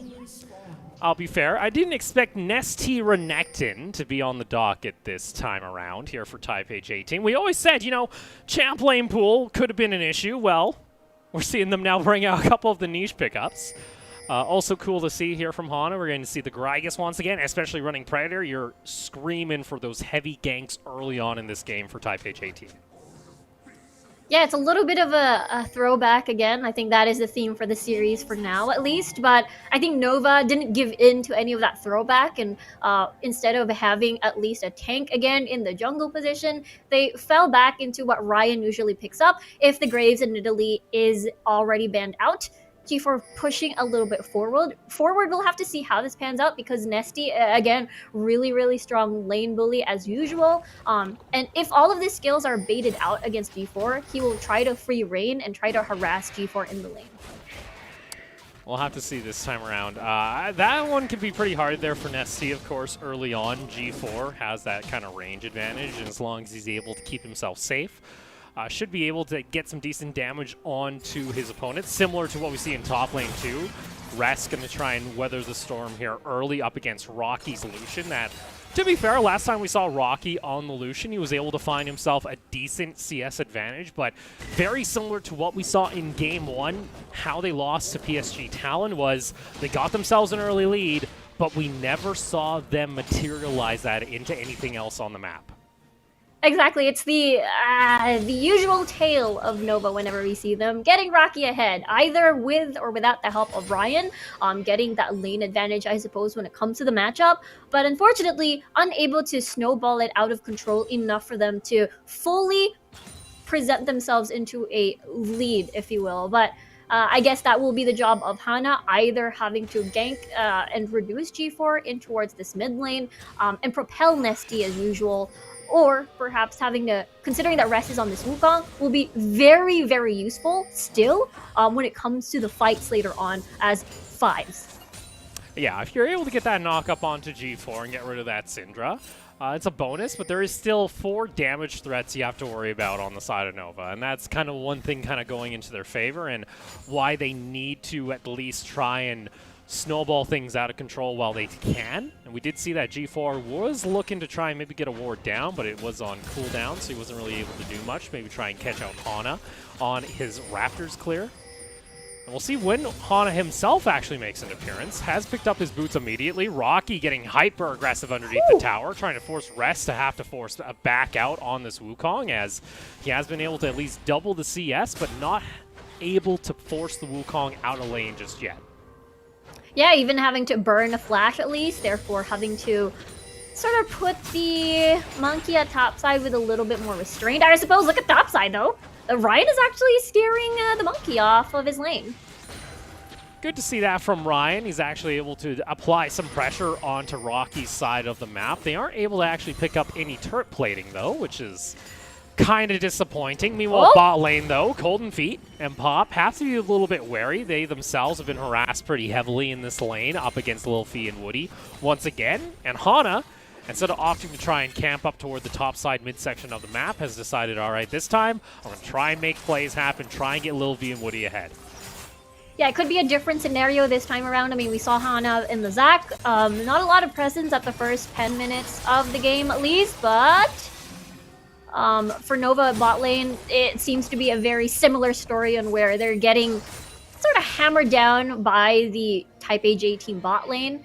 And yeah, for Nova at least, or for Type AJ team, look at Nesty is able to still keep things intact, and we're seeing a little bit of how Syndra is suffering a little bit when it comes to the laning phase. Has been nerfed twice, I suppose, when it comes to these patches, mana cost and as well as her Q. And therefore Nesty can survive a little bit against G4 on the Syndra. Well, Pop, a nice intercept there on that dredge line. Tries to go for the knock-up immediately. Exhaust going to be there. Ryan was looking for a Q, but Minion's actually in front of him.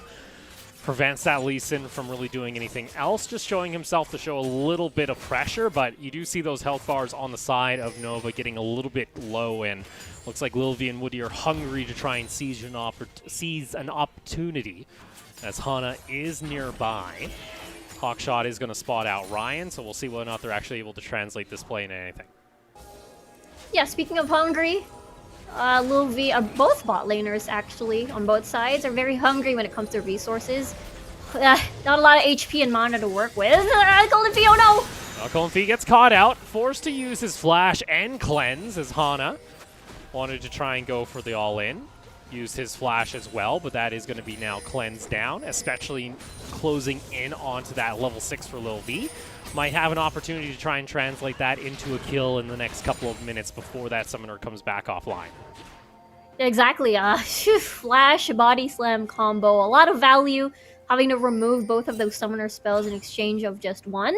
And yeah, I guess Type A J team is able to just copy-paste what they did earlier, just keep poking out Golden Feet and Pop, and perhaps maybe Hana can make a second visit. Do see though, Hana has decided to just make a beeline up into that top lane on the Gragas, wanting to try and at least provide some assistance over to Rest if Rocky continues to get the pressure going. Ryan, though, is going to try and mirror him the best to his abilities. Even try and steal out a camp, realizing, all right, Hana is nearby. You got to be careful, Rocky. With that knowledge, the Lucian's just going to go ahead and back immediately off. Prevent, really, Hana from trying to turn that lane into anything else. A little bit tricky, though. Level 7 already for Nesty. Still no level 6 for Ryan. Therefore, no disengage kick if things get a little bit too sticky. When you decide to put this Crocodile on a tight leash. And yeah, Ryan seems to be going on a patrol at the moment, having to secure at least another scuttler for themselves to get a little bit more information. Hana, a little bit behind on level, but just one, as the dragon is now live. We'll have to see whether or not JT will be the first one to get that one. I'm going to agree with Crow here. I'm a little bit disappointed with the game tempo, especially today, between these two squads. We're getting ourselves it's a little bit lackluster. We kind of, expecting, if you're just tuning into the PCS for the first time, of course, J Team was the first seed for the LMS last year at Worlds. Relatively the same roster outside of Fofo being absent. He went over to BLG during the postseason, and Nesty kind of had to step up and take his role. And we talk about Nesty quite a bit because he is that player in the mid lane that we expect to be consistently punished when you take a look toward Type A J Team. He's been primarily their support player, showed a little bit of, jungle experience. This guy's been all over the place. He kind of just fills the roles for Type A J Team when it's needed. And especially here in summer, they were able to find a little bit of a niche play style where he was able to go on to these global utility champions. But then in their series up against Machi, heavily exploited, and now we see them having to dig down and show a new face here, especially with this Renekton mid. Exactly. You see Nesty way back in spring, having to play the first and only ever in the PCS, Garen, I believe, in the mid lane. And yes, Nesty may not be the best one when it comes to his traditional mages pool, as he's starting to still work on that. But when it comes to these sort of interesting picks, or perhaps having to get that early lead on and having a little bit of that lane bully pull, he's able to make that when it comes to at least this portion of the game, as he's able to trade at least against G4, dodging that W away from Nesty. And of course, for Nova Esports, of course, you have, players like Rocky and G4, of course, stable names when it comes to the Thai League of Legends scene, but has been known to be caught out himself as Resty able to find the Cyclone, and just like that, it's going to be first blood once again in the top lane, as Rest is able to limit test himself and finds himself a quick kill on Rocky. That was a solo kill too, and the fact that Nesty and Hana made their way to topside, thinking that Rocky may set up a potential dive, maybe Ryan is around the corner as well, means that, they didn't even need that two-man at the top side of the map having to visit Rest and relieve pressure. Not at all, as unfortunately Rocky loses his HP lead because of this unexpected play from Rest. And that is disaster for Rocky. This lane is supposed to be reliably ahead, sieging into the tower, getting turret plates. Instead now, you just gave over first blood gold to Rest. And I was, going to talk a little bit here about Nova, and unfortunately now, we have to pay attention to the fact that Rocky just gave up a solo kill in what is supposed to be a winning lane matchup for a majority of this game up until team fights. Yeah, Rest really timed that well. Arrow, unfortunately, will not hit anybody. But Ryan already G4 hoping to get that reset. No objectives so far off of the map, but yeah, Rocky unfortunately has built a lot of lead into the lane, but Rest is able to exchange and take that back with that first blood kill. And just like he's laughing, this is Rest, this guy. I love it. He loves to just, you know, continually laugh in your face. He does this in any matchup, and Rocky has been known to be the kind of player that sometimes can get a little bit emotional, gets a little bit heated, and tries to, you know, try and force plays when he doesn't need to. He has been able to at least pick up what looks to be his second turret plate off this push, which is going to be nice for him. Ryan is nearby, but he is caught out on a ward, so Rest is going to keep himself safe on this Wukong. We'll see if they actually are able to force the play, as they were able to pick up Rift Herald. So this is an opportunity here for Nova to try and bounce back for Rocky. Yeah, put more plates onto Rocky's side with that Rift Herald, but Hana already making and marching his way for a counter gank. And there you go. Even though they see Ryan joining in, it's just going to be the knock-up into another knock-up. And they take him down once again. Rest picks up his second kill. G4, though, on a nice roam. Nesty tried to answer himself with the teleport. Unfortunately, a little bit late to the party, as Nova are able to strike back. Lil V able to get himself sidestepped away. Now Woody stepping forward onto Pop, gets himself the knock-up. And just like that, Pop should be going down. Exhaust for an exhaust. In comes the arrow. Cold Feet panics and ends up using the Feather Storm. And Lil V, unfortunately, can't finish off the kill, as Woody will get taken down. Teleport now coming out from Rocky. Said, all right, if I'm going to lose my lane, I'll take back the kills and bot. And just like that, he's able to find himself his first kill of the game. And Nova able to get J-Team getting themselves a little bit antsy, a little bit too aggressive. And the thing was, it was Nova that was being aggressive. It's just that J-Team wanted to take advantage of that, and Nova turned things around with that teleport play, and at least they're able to put that... when Rocky was behind earlier, because of this 2 deaths at top side, they're able to at least bring it back with that teleport at the bottom side of the map. It's a very interesting domino effect, because G4, even though the lane was a little bit silent, he is able to get 1 kill exchange off of that. And map-wise, they're able to trade at least with 2 kills at the bottom side of the map. He saw Woody there. He decided, hey, he's going to try and do what he can. Unfortunately, ends up popping the exhaust like it's an ignite. And that ends up costing Taipei J-Team pretty much any advantage that they were finding up toward the top side of the map via Rest, as they give gold over toward the bot side of Nova. Do note, though, that Lil V and Woody, they were up about 35 CS. And oh, dear. Let's see. Nesty actually gets kicked to safety by Ryan, as Ryan doesn't finish off the kill, and that's going to be one he wants back. And he lives. Nesty lives. I think the good part of this, though, for Nova being first dibs on the Dragon area, is that Nesty doesn't have teleport, has to manually walk back to the lane, as Rocky will unleash the culling. And with that said, G4 finding more picks. Well, this is kind of the point that Nova want to try and go for some fights. G4 has his first item, second point into his ultimate, so a nice little spike in damage. But you see that Taipei J-Team not afraid to try and contest for vision, as they're looking to try and find themselves their second dragon of the game, Infernal, so that's just some bonus damage across the board. You see, though, Nesty and Rest already positioning themselves rather aggressively. A nice Sky of the Week going to connect. Nesty wants to jump on in himself. Unfortunately, won't be able to. Gets knocked up by Pop, and there's that charm. Nesty gets himself a little bit of extra health. Unfortunately, will get taken down, as Rocky is able to find himself another kill now on this Lucian. Engage coming back out, though, on the side of Taipei J-Team. Unfortunately, not able to find the kill. Rest jumps in with the Cyclone, looking for the second activation. Not able to find it, but does take down G4 with a shutdown. Ryan has to be getting himself back to safety. Cold Feet has that Blade Caller, not going to connect onto Lil V, as now the Ashe is going to step on forward. Q connects from Ryan. Does he want to go for the play? No kick available, as that looks like that will be the fight actually dissipating finally, as Nova are able to find themselves some extra kills, but Taipei J-Team are the ones that actually get the inside track back towards Dragon. Exactly, it was a 4v2 situation, but Nova was incredibly low at that point, therefore they still respect Lil V's HP bar. and they had to retreat. And the thing is, this was supposed to be an amazing play for J-Team, I suppose, but the range is just not there when you're dealing up against a Lucian who is easily able to break that gap away from a dashing Renekton in, and as well as that stun kicking in. But J-Team retaliate with this and is able to get a good setup and scare away Nova, enough for them to get that dragon.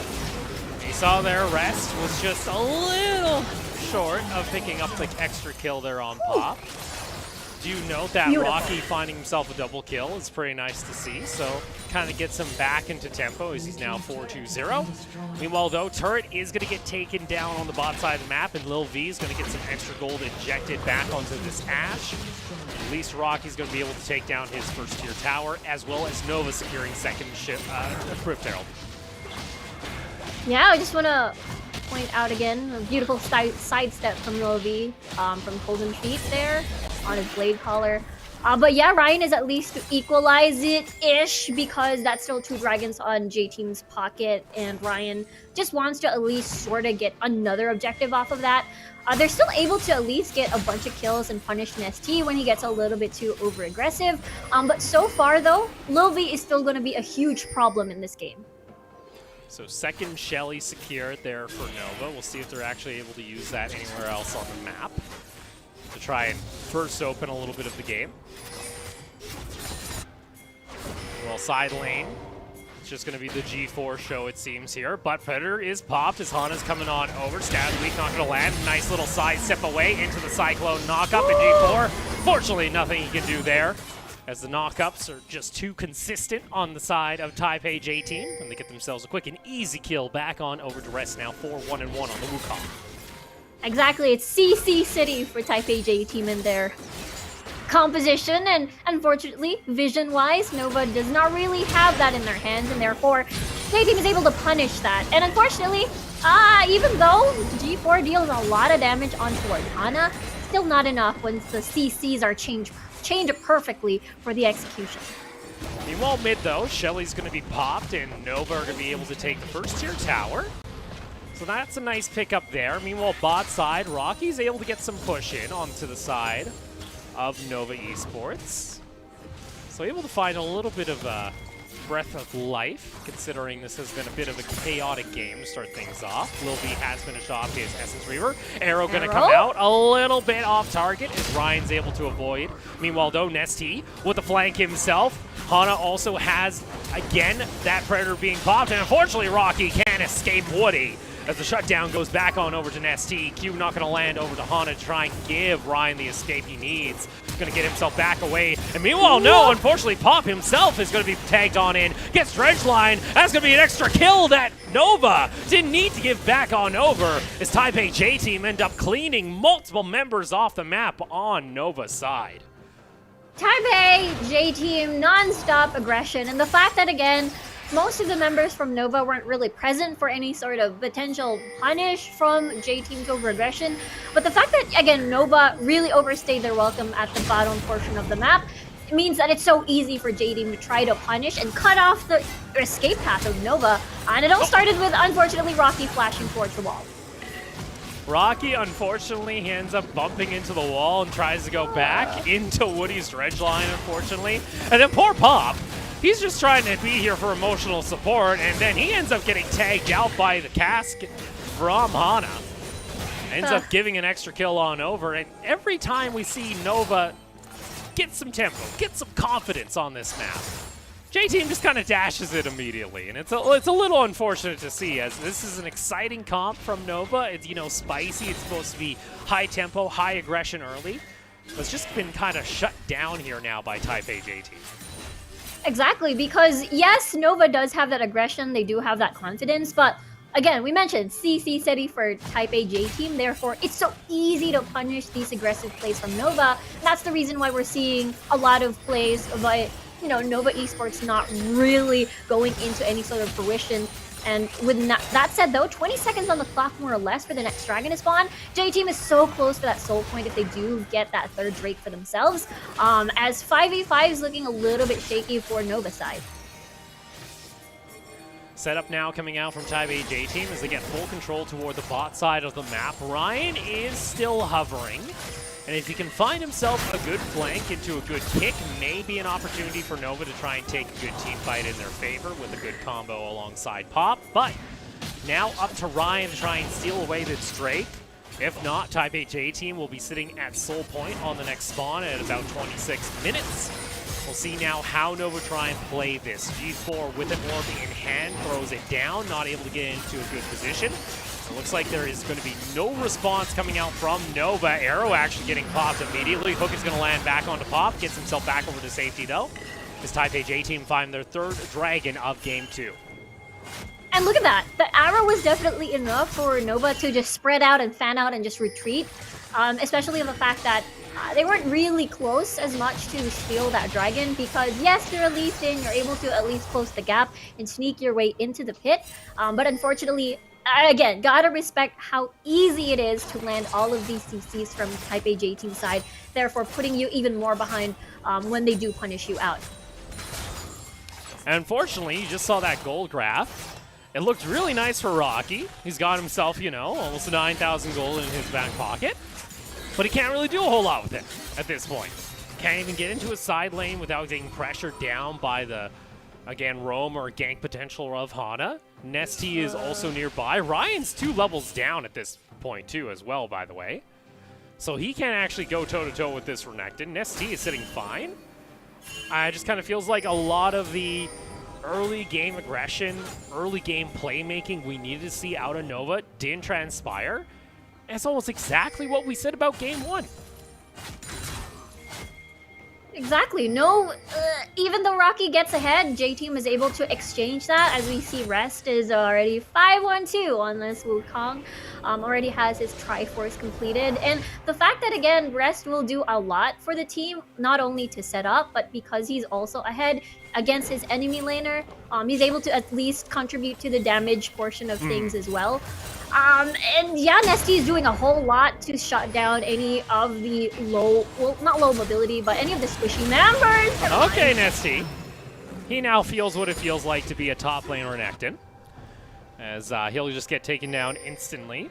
So nice little call there, and we mentioned that about Nova. Their shot calling hasn't looked half too bad in this series. They're able to find a nice pick there on Nesty. So man advantage for 30 seconds. We'll see if they're able to net anything out of it, as Hana just not sticking around long enough to assist Nesty on this push. Yeah, exactly. Again, not a lot of vision to work with as well, to be a little bit overextended into the lane. Therefore, Nesty was a little bit overconfident, having to be a little bit greedy and get more waves to push. But yeah, shot calling has been very solid for Nova, considering the fact that when we look at their spring run, they look very hesitant and would be a little bit resident sleeper, if you will, in some of the matches. So now we just kind of resort back to kind of waiting for these objectives to spawn back up. J-Team in 2 minutes could go for Cloud Soul if they wish to. Do have to kind of worry though. At any point, Nova could try and rotate Rocky towards the top side of the map, and with that Bork, they can actually shred down Baron pretty fast with these double 80s. Not to count out Taipei J-Team, but Nova, we did see in the previous game, they being the ones not being afraid to try and go for a Baron, try and suffocate vision around the pit, and try and force a play. And Nova do still sit with a 1,000 gold lead in hand. But does it actually translate into anything? It really does. And G4 being that far forward, might need to be careful as Hana can now turn that on back. In comes that arrow as well. Nesty pops his ultimate. Pop is going to get bursted down, but he gets himself back to safety. A nice knockup is going to land though onto Colton Feet as Rest gets onto the back line of both 80 carries. And there you go. It's going to be 3 kills going in favor of Taipei J-Team as G4 and Colton Feet become buddies into the cyclone of Rest. And it's a quick and easy pickup there for Taipei J-Team.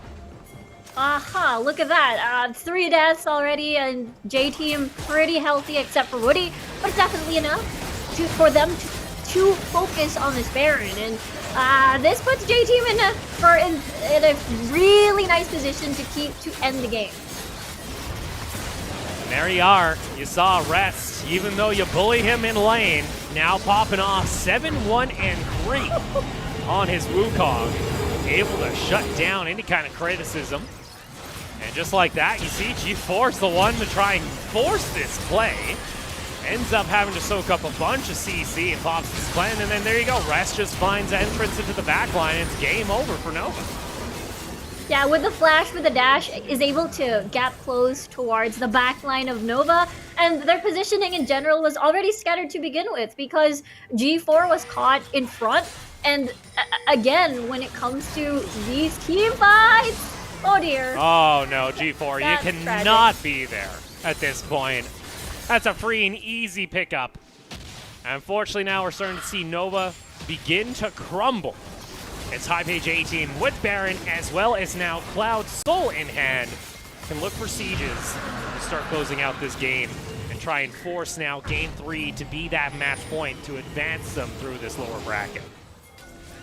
Yeah, Taipei J team way ahead in this game, especially when we look at game number 1, it was Lil V that was way ahead, but Rest was bullied in the lane, waited for the prime opportunity, and it all started, oh dear, having a sidestep here and there, but got that 50-50 arrow to the face, and it's an easy execution for J team to eliminate, and now they're marching towards the base of Nova. And there you go. Nova now need to try and turn this back. G4 pops the Spellbinder, but not able to even land that quick throwdown of the orbs. And meanwhile, bot lane, Rest, 8-1-3. This Wukong is pretty much untouchable by Golden Feet, as well as Rocky, with the Randuins being completed. On top of that, too, it's been kind of doom and gloom ever since he picked up the Ninja Tabbies early on. And I'll be frank, this series so far, I have been underwhelmed by Ryan in this matchup against Hana, which Hana's been just out-jungling Ryan at this point. Exactly. I mean, the first game looked really well because it was Hana having to chill in the nevermind as J-Team already in the inhibitor, as unfortunately they have to see this happen as Nova will have to prepare for another defense run. And that's 2 inhibitors taken on the side of Taipei J-Team off just 1 single Baron buff, so if they're able to find 1 good fight in their favor, should be GG's here. We'll see whether or not they try and force it before that Elder Drake fight, or pretty much ask Nova to have to say, all right, you have to fight for this here and now, or we'll just end the game off a quick and simple push once they picked up that buff. And yeah, for Nova, you need a miracle. Unfortunately, miracles are running short these days, especially within the PCS, when Taipei J-Team is kind of on form. Yeah, I mean, J-Team, looking at them in their Machi series, they look really shaky. But now they seem to be, you know, not giving in to any sort of the aggressive early plays that Nova usually likes to do. And patience is a virtue, as they really like to group as 5s or is able to turn things around with a punish. And I think that is the result of what we're seeing right now in game number 2. Nova is forced to not do the usual of having to punish or rather be aggressive, but rather be on the defensive side of things. And they really have to worry about the next objective that is going to be spawning in 3 minutes, more or less, as the Elder Drake might be what Taipei J-Team will be waiting for them to confidently close this out. And back we go. Taipei J-Team going to start setting up toward the top side of the map. Rocky's having to deal with super minions on the bot lane. With no teleport being available too, there's not going to be any real answer from Nova as they're down teleport. Another quick and easy push coming back from Taipei J-Team. Hana waiting in the wings in case anybody wants to try and force a play on the side of Nova. And this is, you know, Taipei J-Team doing this without even having to use a Baron buff. It just feels like this is a bleed out that Nova just have to try and watch. Rocky gets some decent damage, but still nothing's going to really take place outside of that. Johanna in a prime position to burst some of the squishies from Nova, considering that, again, most of them are squishy. But the fact that, yes, he is still pretty squishy himself, and therefore if he's caught out of position, but then again, he's there to just body slam you to half HP, if not kill you. And that's the reason why J-Team is very comfortable doing this, as they can easily punish Nova if they step forward, just as we've seen before from G4 earlier on. back we go. Siege from Taipei J Team. 2 minutes on Elder, as that will be the next natural kind of break point in the action to be expected. There's also Baron going to be spawning here shortly for Taipei J Team in less than a minute. Nova have to pretty much soak up the base as much as they can. And that's, oh, Ryan even missing a Q there on a point blank super minion. I don't know if that kind of spells kind of, you know, the feeling right now from Nova, because it felt like whatever kind of confidence was there has just completely dissipated off this rift. And it's purely understandable because they were banking on this Lucian pick to really get ahead, put Rest behind in a very squishy position. But, you know, he has a Death Stance already, he has Randuin's already, and therefore is just very perfect having to deal with this double AD comp that Nova has. And that's one less squishy member from J Team, I suppose, if they... And they're not capable of fighting 5v5. They really want to get ahead, wanted to get picks, but... Here comes the attack. Here comes that engage. Nasty gonna pop his ultimate. Rest able to find a 3-man Cyclone. The cask is able to interrupt the fight. Ryan gets taken on down. Pop has to get himself to safety from the depth charge, but Taipei J Team not afraid just to march into the base. They realize that Nova are now cut off. Gonna be able to now slam this minion wave into the Nexus base. And for Nova, unfortunately, it looks like whatever confidence has gone straight out the window as the team has just been demolished here by Taipei J Team in the second game. Rest jumping on forward, Hana flashing in, Blade Caller able to find a 3-man root, but Nesty finally online with that Renekton, forcing Golden Feet to have to go into the Feather Storm, gets himself back to safety. He'll get taken down as Lil V is able to whack him away with the Ashe. Rocky able to take down Lil V, so the Ashe is down, no consistent damage, but the base in shambles on the side of Nova Esports. Yeah, there's a lot of low health targets. Nicely done as Ryan is not able to get the Q in. There's a teleport though. Rocky with a teleport, gonna try and turn this one back around. Dominus so popped instantly. In comes that hook. In comes another Cyclone. As there you go, Rest with the double Cloud Drakes, able to get the cooldown back up. And that gets turned on their heads. It's another ace for Taipei J Team. Yeah, forget about Lil V, he's gone, but you know, J Team is fine with 3 members as they've managed to bait things out. Nova being extra aggressive, hoping they're able to damage any sort of, or punish any sort of the retreating low health members. But again, they were too huge to begin with, therefore unable to do so. And there you are. Nova are able to at least hold their Nexus, but at what cost? As unfortunately, Taipei J Team, even with low health bars, are able to turn back a fight, and you do see now in your bottom left, that's going to be Elder started off here by Taipei J Team as they look to close out Game 2. Yeah, I mean, for J Team, they were primed and ready to finish the game, even though they didn't have all those 2 juicy objectives. And again, looking at this, it was a very desperate move. I mean, who wouldn't be tempted? Those are very low HP bars. But again, take note, Rest is way ahead into the game. You've got Renekton with some form of really good sustain in these fights. And therefore, yeah, you got baited out. And with that said, Elder Drake already in the hands of Taipei J Team. Ooh, and you saw the arrow come out there. They're able to blow up Lil V, but he gets put into stasis. Ryan gets caught out by a nice hook from Woody. Rocky, though, able to trade back as they take down the Renekton. Rest still with Cyclone available. Pops it once on to Golden Feet. Has the second charge waiting. Another hook is going to land, and Blade Caller into the Cyclone once more. Rest continues to be legendary, and just like that, with Elder buff in hand, Taipei J Team can look to close things out. The executes being lined up. G4 gets knocked down. It's a triple kill for Rest, and the team looking for a possible play. They'll be able to take down Woody on the side of Taipei J Team. But just like that, 11-22, an absolute stomp coming out from Taipei J Team as they now head into Game 3 with match point in hand. Yeah, 10k gold lead and such a, just as you mentioned, a demolish. And unfortunately, Nova is unable to climb back up, even though they had some sort of a second life after having to defend for the second time in days. Yeah, that was a, to say the very least, Crow, an ugly A draft, and then an ugly game coming out there from Nova as they now find themselves 0-2 up against Taipei J Team. Yeah, someone needs to recall Nova away from the gambling table, as we mentioned earlier. They've been pushing too many chips into the center, and at this point, the goal is starting to bleed, and it's starting to affect them. Riku mentioned at one point that It just seems like everyone's getting caught out, and that's because there's no one that wants to stand in front of what J-Team has. There's too much CC for them to be able to deal enough damage to basically burst anyone down. So. Yeah, it's just absolutely tragic to see because yes, this is the Nova staple, but it doesn't really work. Even though Nesty is in his own element, no punish whatsoever, and they've managed to group as 5s. Rest is insane, 817 at some point, and with that said, they're unable to do much with that.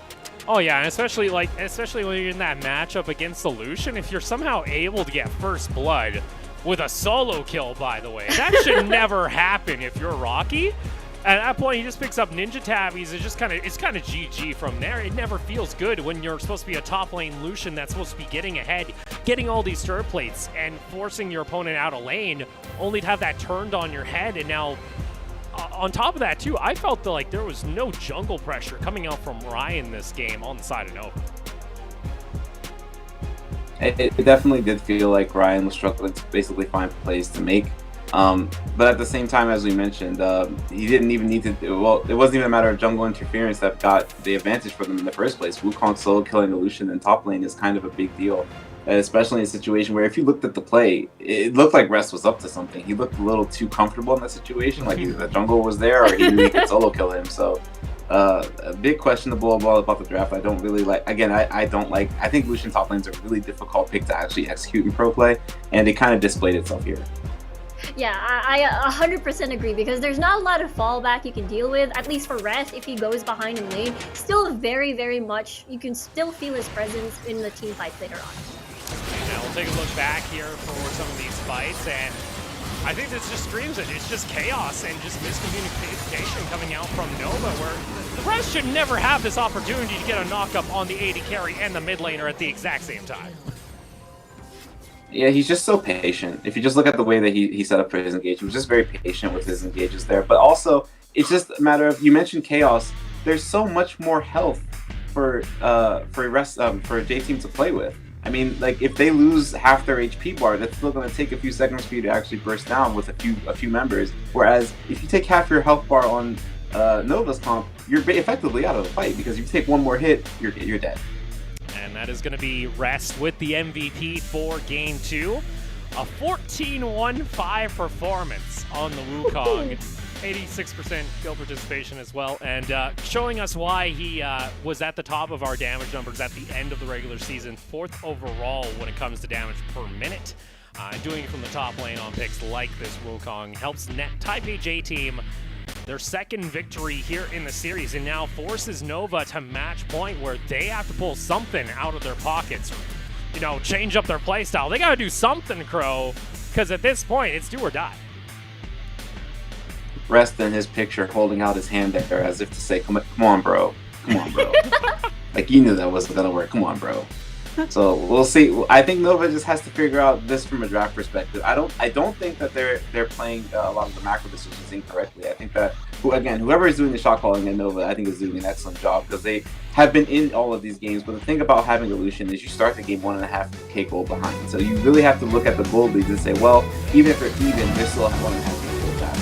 Well, we're going to go ahead and take a short break. When we come back, though, match point for Taipei J-Team. Staff looks excited. Players look excited. We'll see whether or not they can close out the series and advance on through the lower bracket.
CTBC Bank is Taiwan's top financial institution, but we're not stopping there.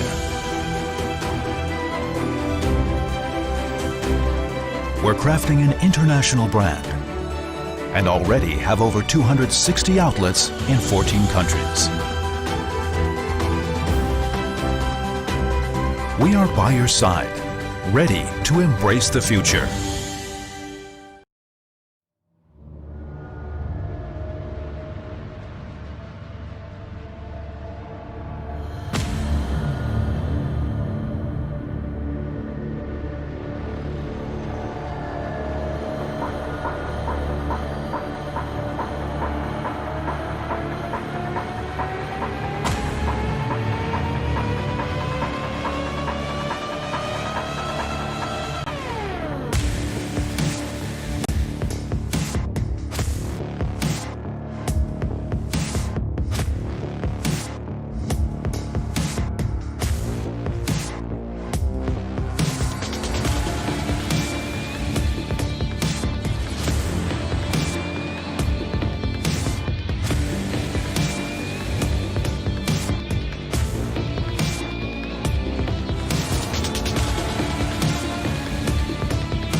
And welcome back, ladies and gentlemen, as we get ourselves locked and loaded here for possibly Nova Esports' final game of the season, as their journey to try and qualify for Worlds could end here and now if Taipei J-Team are able to take home the third victory in this series and pretty much, you know, spell the end here to their season. And for some of these players in particular, you have Rocky, G4, that would be a big hit. They've been able to qualify for, international events at least once per season, and now they face a real possibility that that may not be the case now here in Season 10.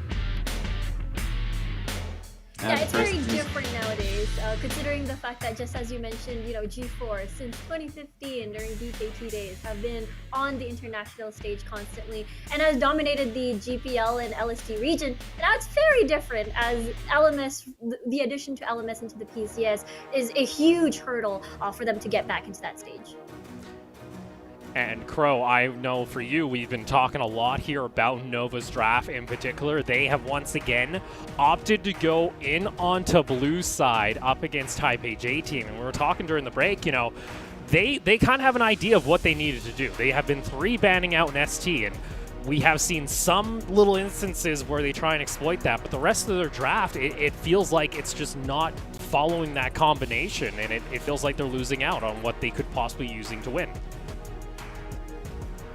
It feels like Nova has like half of the formula. It's like they figured out the half where like, okay, this is what we're going to ban out, this is what J-Team's really good at.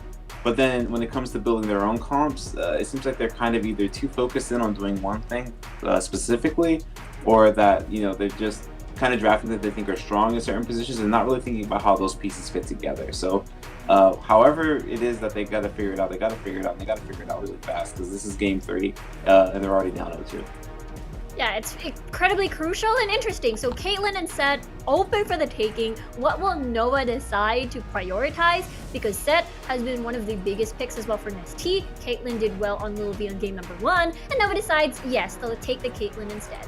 So this is now pretty much setting up, hey, Golden Feet, you came in during our mid-season break. You've kind of shored up to be an improvement from the roster that we saw back in spring. And now with a Caitlyn in hand, it is his opportunity to show that he can try and carry this team. But like we mentioned, that Set is up and available and has always been a go-to pickup for Nestea when it is left open outside of that Twisted Fate and Galio.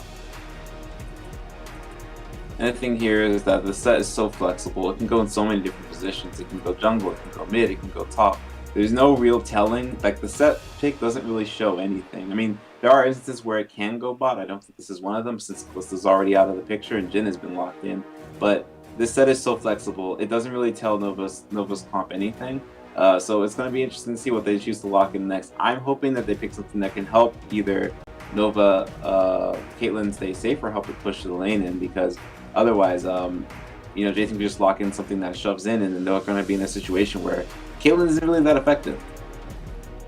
Yeah, exactly. I mean, they had the choice whether or not to go the Woody route to go lock in the Tahm Kench, but Thresh has been a very stable pick for Pop, even having teams to bend that out against him. And this is one of those days where he has to pick this. And I guess, speaking of staple, Renekton is searching for Rocky. Riku, you can't see it. I can see Crow's face cam, though, and all I see is pain and suffering and almost the diminishing of hope leaving his body, as that is again going to be a blind Renekton being picked up here for Nova, for Rocky here in Game 3.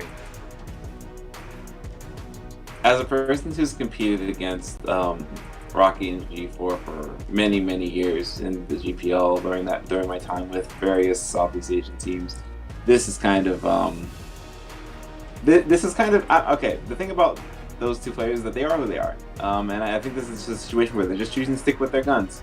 It's a do or die situation, and they're choosing to go with what they know. So can't really knock it too hard, but I can say that I am a little scared. Understandable, considering that it is a do-or-die situation. Nova, or these players in particular, these experienced players in particular, are very used to BO5s where they are always in the lead, so this is another new test for them. But yeah, Orianna being gutted out of the draft, and as well as Morgana. All right, so getting rid of Morgana, interesting enough, but Nova were the ones that actually locked in the Thresh themselves, so you do have a little bit of that proactive bot lane if you can try and land a hook and then follow up into a trap combo. So for Pop and Golden Feet, this gives them a decent opportunity to try and go 1-for-1 up against Lil V and Woody and see if they can manifest a advantage on their side of the map and not have to rely on Rocky to find a good teleport, or for Ryan to try and make his mark, because I think that's kind of been the biggest disconnect over the course of this series has been between Hana and Ryan. It feels like Hana has been pretty much on fire for the last 2 games, where Ryan, even though we've known him to be kind of the shot caller for Nova, unfortunately his performance has not been able to line up, and the Lilia did make it through the second ban phase, and it's going to get locked in here now for Hana. I think the Lilia pick here is really interesting, especially when you pair it with something like a Jhin, because of her ability to basically put members of your team to sleep and then set up for something like a curtain call. I think Lilia does very well as a setup champion, and I think when you have something like Set on your team and you set up, that you think about the possibility of sleeping multiple members with Set jumping in with his ultimate, we're in for some pretty insane looking team fights. Yeah, I think that is the name of the game, having for Nova to at least, I mean, team fight wise, yes, Type A J team is looking really strong. Silas jungle. In the jungle now for Ryan. I was getting a little bit concerned because if we remember back to G4 Silas, it's literally do or die in almost every time we've seen it. And G4's been not afraid to kind of just jump into a backline 1v4 on a Silas to try and make a massive play, but now seeing that Azir getting locked in allows them to have a little bit of team fight pressure. Meanwhile, though, on the side of Type A J team, they're the ones that say, all right, we're going to go ahead, get the Karma locked in, and try and answer that push and that aggression that can come out from Nova's bot lane. And well, the thing I'm glad to see here for J Team is they did pick pushing something to help the Jhin push in, which is basically going to mean that this Caitlyn might not get as much effect as they want to in terms of pushing towers. I'm really interested to see how this Nova comp works out. Silas jungle is something that's kind of fell out of favor ever since the nerfs back, I think just last summer. But I'm interested to see how it interacts with the Lilia because there are some decent ultimates for him to take away. So let's see how it goes. Yeah, and I mean, looking back on this pick for G4, Azir hasn't really been the spiciest or hottest pick for G4 and often being taken advantage of, especially at the early phases of the game, come spring, come summer. And therefore, it is one of those things where it's a do or die situation, and therefore they have to pick what they're comfy with and hope to see whether or not they're still able to get that reset and make it a 2-1 for them to stay alive in this series. And in the tournament, too. Yeah, overall, you got to stay alive in the tournament. Again, we've mentioned time and time again that the only way to get to Worlds is via getting to finals of PCS Summer. And there is now that very real possibility that Nova's run comes to an end today up against Taipei J Team. Taipei J Team, they only need one more Nexus to secure match point in their favor and try and knock out Nova here. So, Crow, if you're in this kind of situation, I know as coaching staff, but also as players, this is as stressful as it gets. Yeah, it is stressful. It can get a little emotional in the middle of the game, especially when you're not doing well. But I think that the important thing right now is just maintaining a 0-0 mentality. Just remember that like the past 2 games don't matter right now. What matters is the game in front of you. And play well this game. You live another game. Play poorly, then you know your season's over. Can't really think about the season being over right now. You just gotta think about again winning the game that's in front of you. Well, with that, we're going to go ahead and load on in for Game 3 between Nova Esports and Taipei J Team. And J Team already getting a little bit crazy here as we see all 5 members make a beeline to the bot side of the map. Maybe looking for a play here. Pop is going to spot it out, so he gets himself back to safety at the very least, and allows Nova actually to try and get some deep vision in to try and track where Hana's going to be in his jungle. Yeah, nicely done still, at least, for Nova to be able to stop any sort of funny business in the bottom side of the map. Possibly, perhaps this would be maybe predicting that Golden Feet Pop would try something a little bit funny in the bottom side of the map. But yeah, we'll have to see what Ryan will have to hijack, I suppose. I mean, you've got Nesty's ult here. At least you've got at least the curtain call as well to start the fights. And you've got G4 as well for any sort of engage or disengage in the form of the Emperor's Divide. They're still not stopping, by the way.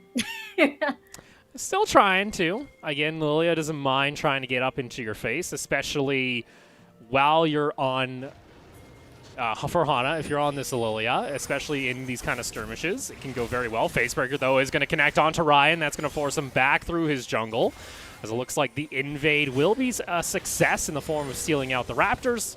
Lilia loves that. Gets that level 2. Happy to back off.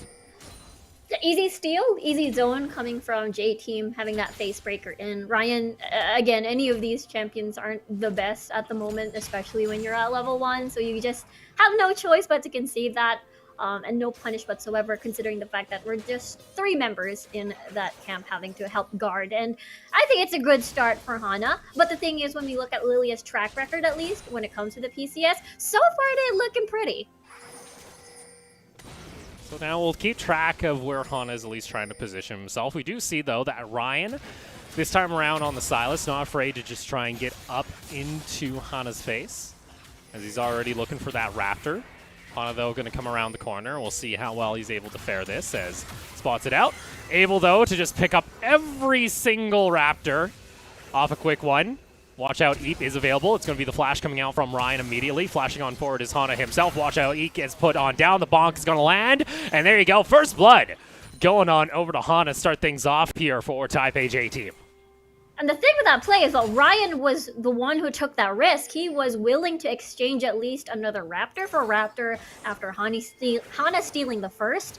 And unfortunately, if you're up against a set there to actively set for Hana here, damage check, CC check, I believe that was 2 face breakers in a short span of time, and no escape as a flash, even though being used by Ryan as well. Oh no, Ryan, this is not the start you're looking for. Emotes say it's happy, but unfortunately, it's now going to be a second kill going on over to Hana on this Lilia, and that is not the start you wanted to see here from Nova in a do-or-die situation.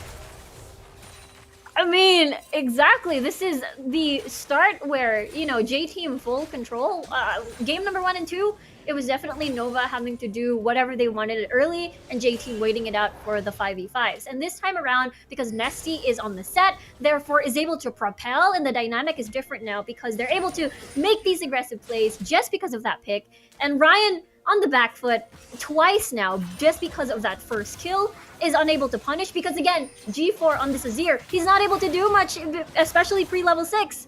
Yeah, no, G4 kind of comes on over. He says, hey, friend, you're dead, unfortunately. And at that point now, you take a look at that jungle matchup. It's 8-27 in the CS numbers. On top of that, it's 2-0-0. This is not the start that you want to have if you are a Nova esports fan, especially from Ryan, which has always been one of those pretty much stable players of this roster. He's always been reliable, but in this series, he has been outclassed, and Taipei J-Team are taking advantage of it. Yeah, it all boils down again to what you can do with your picks at the moment with your mid and jungle. And at this point of the game, earlier on, Hana and Nesty don't really need those level 6s to be relevant in this point of the game. And it's going to only continue to snowball because Hana will have access to that fleet and Nesty will have access to that showstopper. And again, Ryan on the back foot, having to scour around for any sort of crumbs left by Hana because he's at a 2-level deficiency, I suppose, against Hana. On top of that, Hana has the most CS on his team, too, by the way. That's something you rarely see out of your jungle early on, as he's just going to continue to power farm away. He's going to hit that level 6 pretty early, too, as well. Maybe even before his first back, as he has yet to go back himself, and it's disgusting how far ahead this Lilia has gotten, and is very easy for Taipei J-Team to use this to just snowball the game out of control. I think, yes, this is the most lead that we've seen in a Lilia. I think the next one would be Ryan's Lilia back in the PSG Talon series, but this is the most that we've seen on this pick.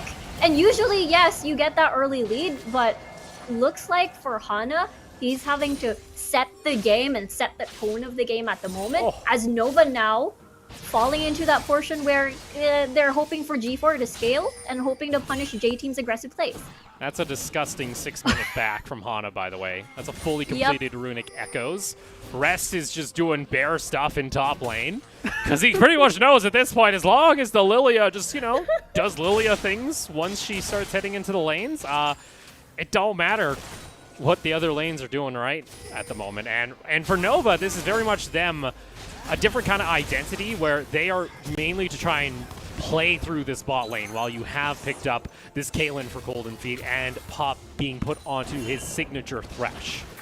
Unfortunately, when Lilia's this far ahead, Ryan has no jungle pressure, and if Ryan's not careful, Hana will just come over the wall and give him a quick bonk.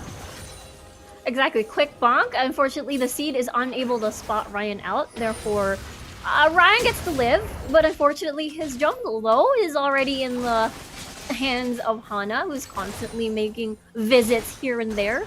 And yeah, level 6 already for Hana, and more control, definitely, as this is tough, because when we look at the draft, Nova decided to ban out Morgana and Karthus, therefore they were ready for this Lilia pick, or more like they are prepared that this was coming, but unfortunately, this start for Hana is just huge for J-Team. That, or they expected it to, you know, be the final pickup. Maybe they thought J-Team was going to put some higher priority elsewhere, but unfortunately, when you get, it's rare that you're going to get both a Caitlyn and a Lilia at the moment as far as things go, and especially now this bot lane. Unfortunately, you see a little bit of miscommunication coming out there between Golden Feet and Pop, still able to get themselves back to safety, and now getting some aggression there onto Woody, but Lil V steps forward, not able to get a decent amount of damage just yet, but not afraid to go toe-to-toe up against Pop and Golden Feet. Yeah, exactly. The lantern placement, though, I guess, just as you mentioned, might be a little bit of miscommunication. Coming on over the wall, it's the showstopper down into the Drowsy, and ding, bing, bada, boom. That's all it takes as Nesty finds himself a kill. Woody gets taken on down, though. Ignite will tick down. Not able to get the kill on over to the Caitlyn, but Nova finally able to find something here in the bot lane. And that summoner spell's being already dished out for both of these teams, bottom teams rather. The bottom lane carries rather, as Flash and Ignite already down for Woody. Only Flash is left for Lil V. So both of these AD carries still at least have some Flash. So that's additional safety. It all started from this hook from Pop and a quick box in. And unfortunately, Woody had to eat a cool chunk of damage from Cold and Feet and Pop. Yeah, Lil V also couldn't actually finish off the kill as there was the heal coming through onto Pop from his carry, so not end of the world there. Does mean, though, not a lot of summoners available on either side, just the Flash for safety on the carries. Meanwhile, though, top side, it is going to be the Deer in control, as that's going to be Rift Herald now secured by Hana. So we'll see if they're able to actually place that anywhere on the map to try and open things up. As taking a look toward the top side of the map, we're not seeing Rocky get a massive gold lead like we saw in Game 1, especially in this matchup up against the Volibear. Rest has actually been able to play this decently well, only falling behind just now as he ended up walking back, wanting to save his teleport for a possible team fight. Exactly, as someone, as something like a Volibear into the Renekton, especially Rest, knowing what Rocky's habits are, that's the reason why he's able to outplay Rocky on the Lucian earlier. This time, though, this heavily really needs the assistance of Ryan this time around to apply pressure, either topside or elsewhere in the map. Especially because Rocky can play aggressive, because he has to worry about Hana lurking around the corner and just sort of punishing him for an aggressive play. That's the reason why Nova is not on the same usual signature that what we see. Yeah, and unfortunately, too, like, for Ryan, you take a look at the gold right now. If you're only 200 gold ahead of Pop, it's not a feels-good kind of moment right now. Nicole and Feet got to be a little bit careful getting that aggressive. He ended up using his 90 caliber just to try and jump in, and now G4 underneath the tower. Drowsy's going to land. Nesty's looking for the play. Do see, though, G4 is able to get himself back to safety, but that is still going to be the gold funneled into Hana as well as Nesty, as G4 is able to escape with his life. G4 is able to escape with his life and as well as his flash intact. Lil V Up. looking for that force shot onto Golden Feet and will land. Still, though, has to be careful. Headshot damage coming out from the Caitlyn. Still doing decent. So that is going to force him to back off. A little bit of action here and there in bot lane. J-Team, though, not able to knock down the first tower with Shelly, so they're going to have to wait on the next spawn. Meal top lane, Rest getting to the face of Rocky, even getting a nice execute amount of damage. In comes the Stormbringer, dominant spot by Rocky, trying to answer back. Bite comes in and lands. Rest, though, waiting on cooldown, pops the Q, wanting to jump on in, and there you go. Rocky gets taken down, trying to make the play happen with his flash. Isn't going to be the case, as Rest finds a solo kill in top lane. Yeah, I mean, Rocky was looking for the outplay potential, but Rest was even rather on in the middle. They're safe, but going back a top side, Rest is able to get that HP advantage in the initial trade, I suppose, because Rocky just wanted to run for the tower and hopefully get that outplay there. Even though, yes, Rocky's able to remove his Rest's shield, but because of Rest's initial harass, Rocky's not in a prime position at all to outplay this, even though he has that stun in. Yeah, unfortunately there you saw Rocky needing just a little bit extra damage. A nice little invade coming out here, though, from Nova as Pop once again secures the kill on the Thresh. Maybe you want to try and give that back over to the Silas, but nonetheless, it's still a nice little invade and gets Ryan back on the board with his first assist. Yeah, at least bot lane isn't spinning out of control just as what we saw in game number 1. They have the Caitlyn in their hands now, which means they have a little bit more priority, and Woody unfortunately caught mid-rotation to go back to the lane, and therefore they're able to punish that. Hana, though, making his first visit at topside. Does have the sleep available if he's able to get a quick ability off onto Rocky. Looks like, though, that's not going to be the case as Hana backs off. Do see, though, second dragon of the game is available, so Hana just going to pop into the mid lane, picks up a quick little bit amount of CS, going to crash that wave in alongside Nesty. And that should net them another turret plate. Ryan is going to be able to steal the showstopper, but there you go. Dragon started off here, is spotted out on top of a ward, so we'll see if Nova can try and stop this. Yeah, priority in favor of all of the lanes for Type A J team. Now they spot pop mid-rotation to at least deward any sort of the encircling vision in favor of J team. But unfortunately, because again, they're way below when it comes to the lead, as Hana still reigning as king of the jungle for this game in particular. So there you are, second dragon secured by Type A J team. Going to be Infernal Soul for our third game. Rift is set alight. Gonna knock down some new paths, especially for Lilia that doesn't necessarily have any way of going over walls. That's actually a very nice soul for her outside of the Cloud Soul, which gives her just that ton of extra move speed. She'll be able to kind of shift in and out of the jungle camps, as well as look to hunt down members of Nova if they are caught off guard. Meanwhile, top lane, once again, we've seen this before. Rocky getting aggressive, Rest doesn't really care.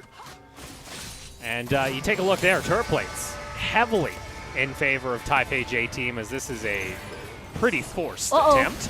Cold Feet, though, does get tagged out and is going to be put into sleep. Nesty gets himself close enough. In comes that showstopper, brings them back, but now Teleport going to come back out on the side of Nova as Rocky's looking to turn it. Nesty getting a little bit too aggressive himself, will get taken down. Rest popped his Teleport, but he's nowhere close enough to the fight. Looks like, though, Type A J team want to try and salvage this situation as Ryan's going to come back around the corner, has to try and get himself back to safety, and Rest not going to get in range of the stun.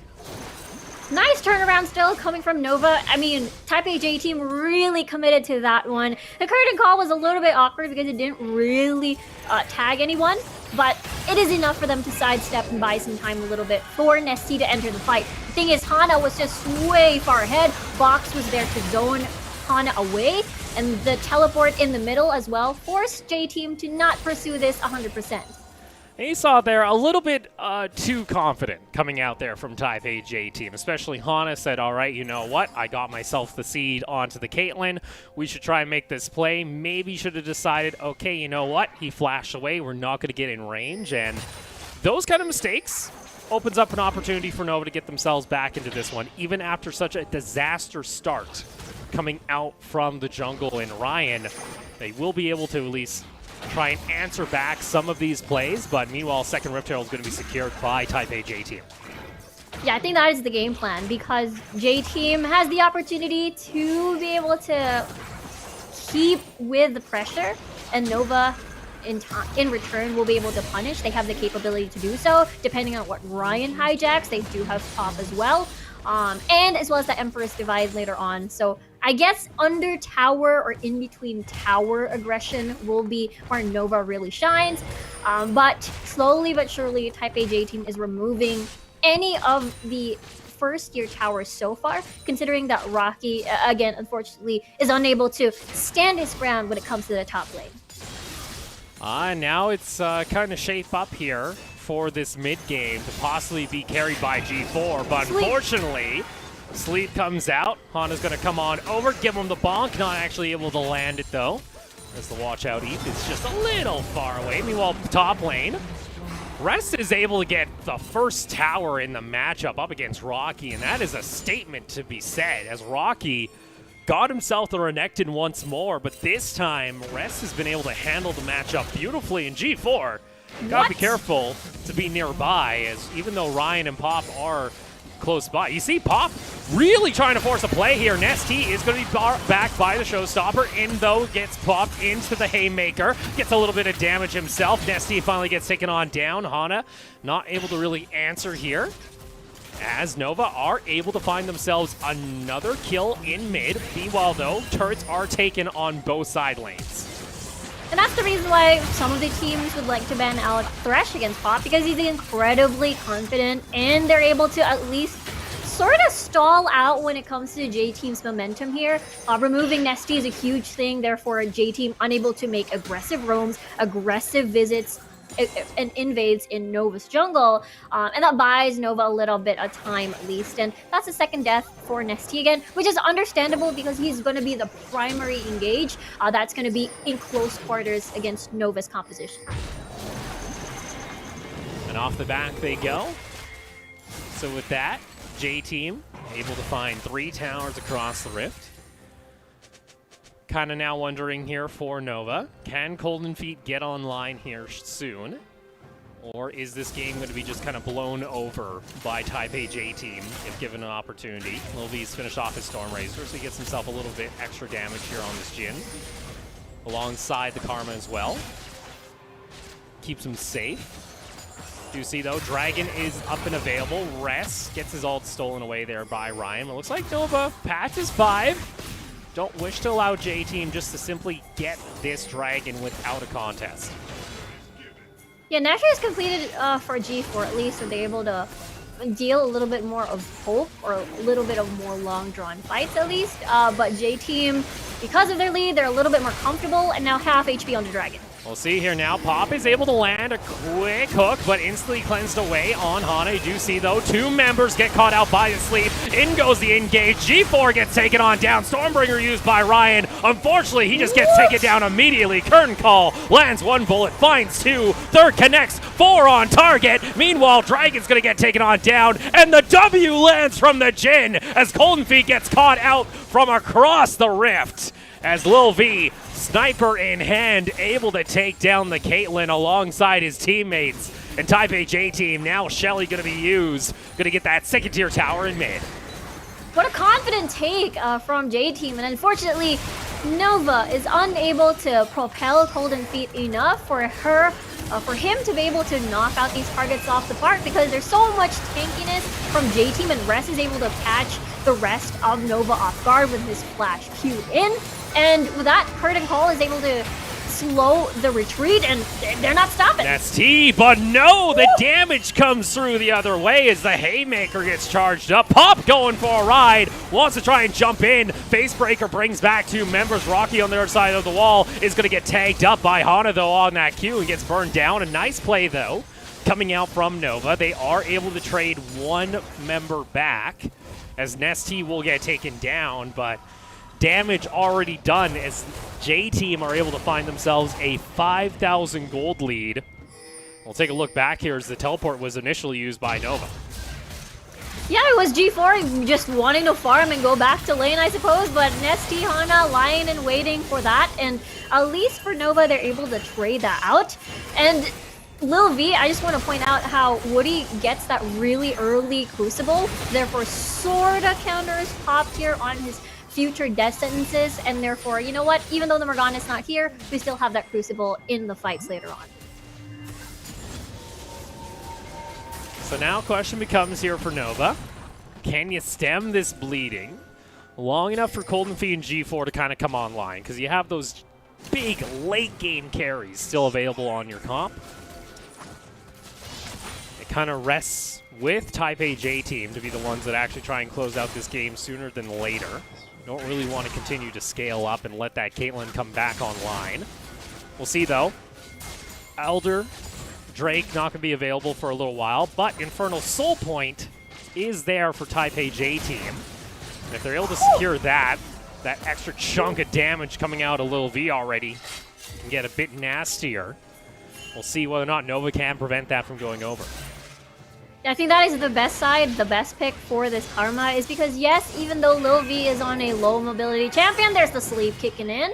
Sleep comes in, Nesty lines up that showstopper. G4 tries to get himself back to safety. Not going to happen as Hana is able to find himself the kill and just happily prances away on the Lilia. Yeah, 402, 400 gold bounty on Hana's head at the moment. And without the mid laner, it's going to be a 4v5 for Nova. And now they're starting this Baron. We'll have to see if Nova decides to contest this. That's a teleport from Rocky. All right, Nova. Let's see. Can Ryan find that hero play? Pop ends up banning the death sentence at point blank range. Rocky going to get stunned up. Ryan down to half health. Still has that showstopper available. Going to try and bring back Lil V. Not going to happen. Rocky dives on in. Lil V gets taken down low. Gets the shot down. That's what you need. ST's too far away from the rest of the fight. Hana's down low. Rocky was finally able to find himself the kill. He gets taken down, though, by the unstoppable Hana. Hook, though, does not connect as Pop not able to find his target once more. Hana still not able to land the seed. No sleep available.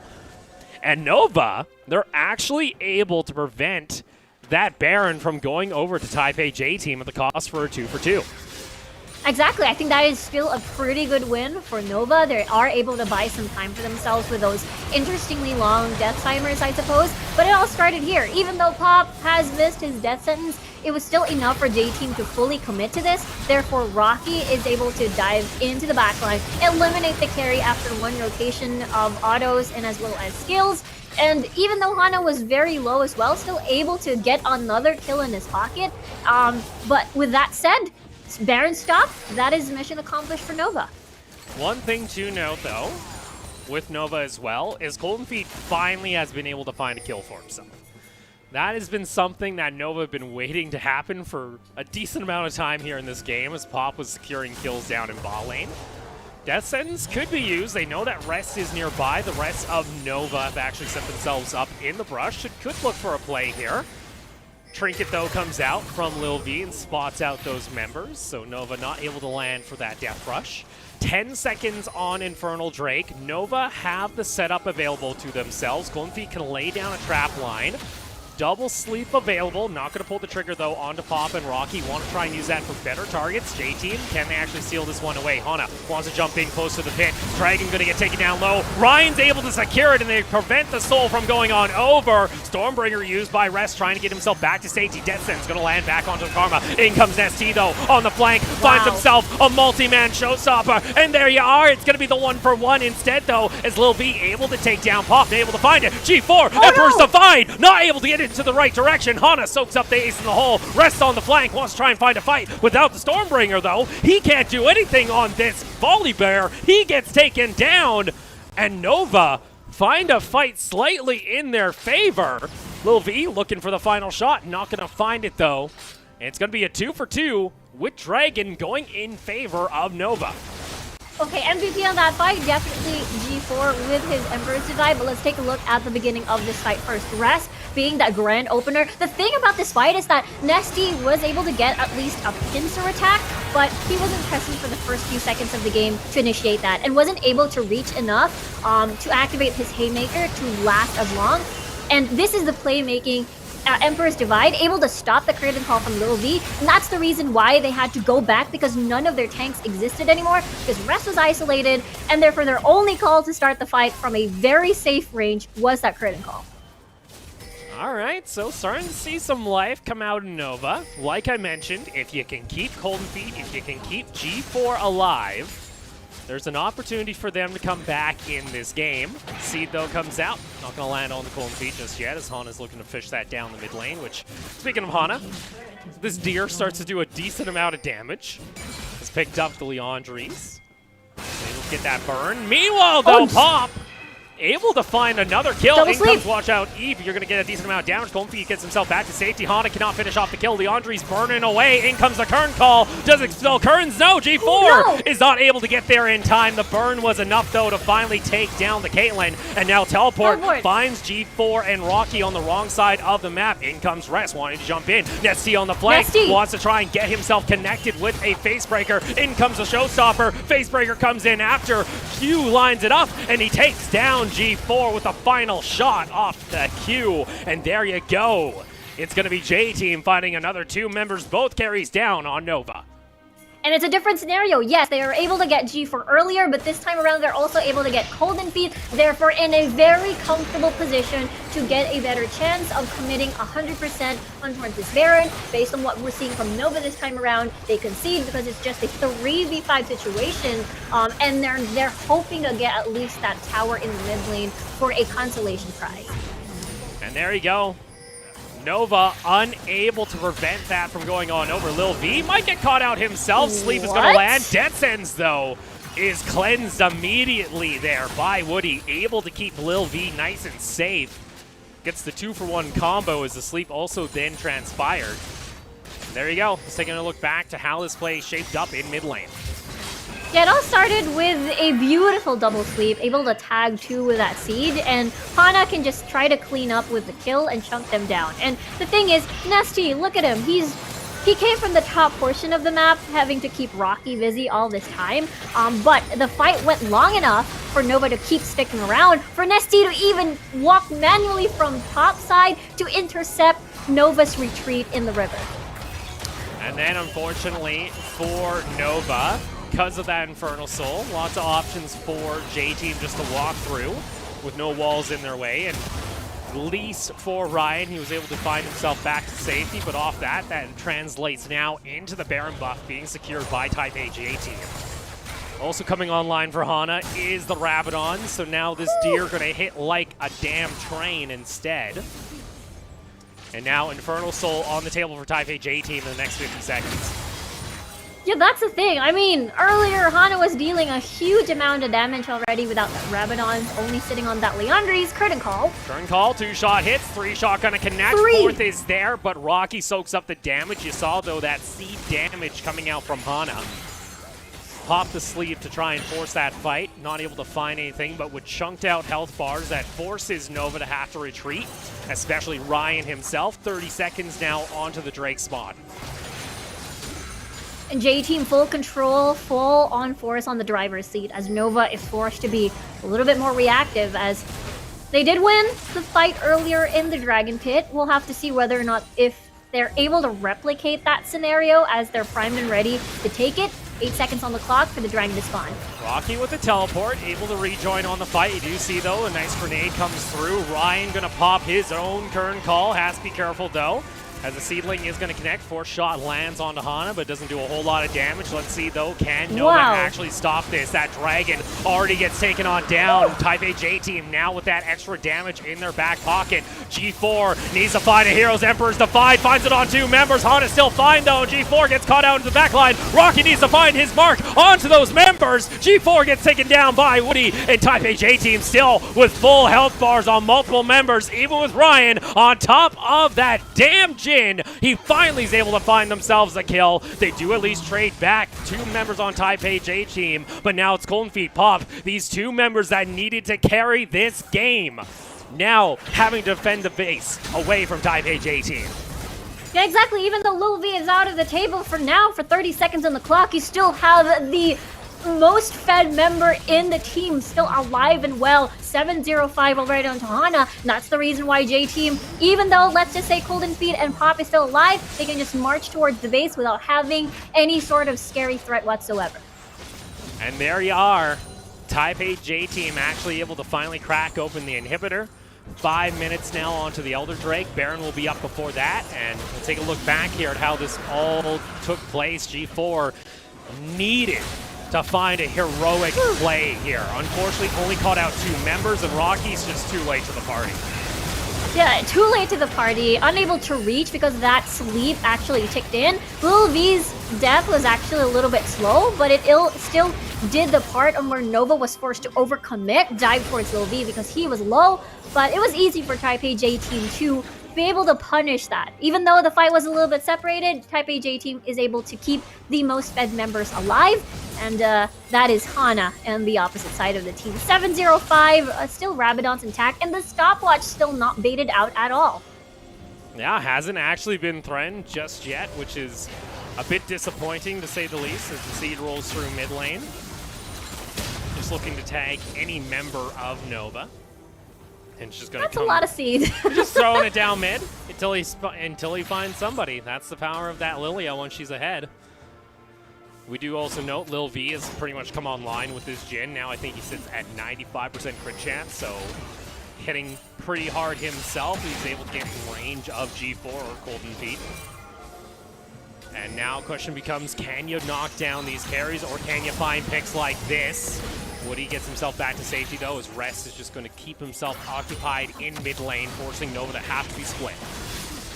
Yeah, a lot of trust still, even though that death sentence connects. J-Team is still going to be lying in wait if Pop decides to get that lantern in and reel in a member on towards Woody earlier. But this gives room for J-Team to just sort of mow down the objectives, at least for the second tier towers for now, as bottom is still standing. But yeah, I think that is the scary part about having a Lilia. You do have that seed to get information, to tag someone. Maybe even if they also rally in the mid lane, you get a lot of bunched up targets for a potential setup.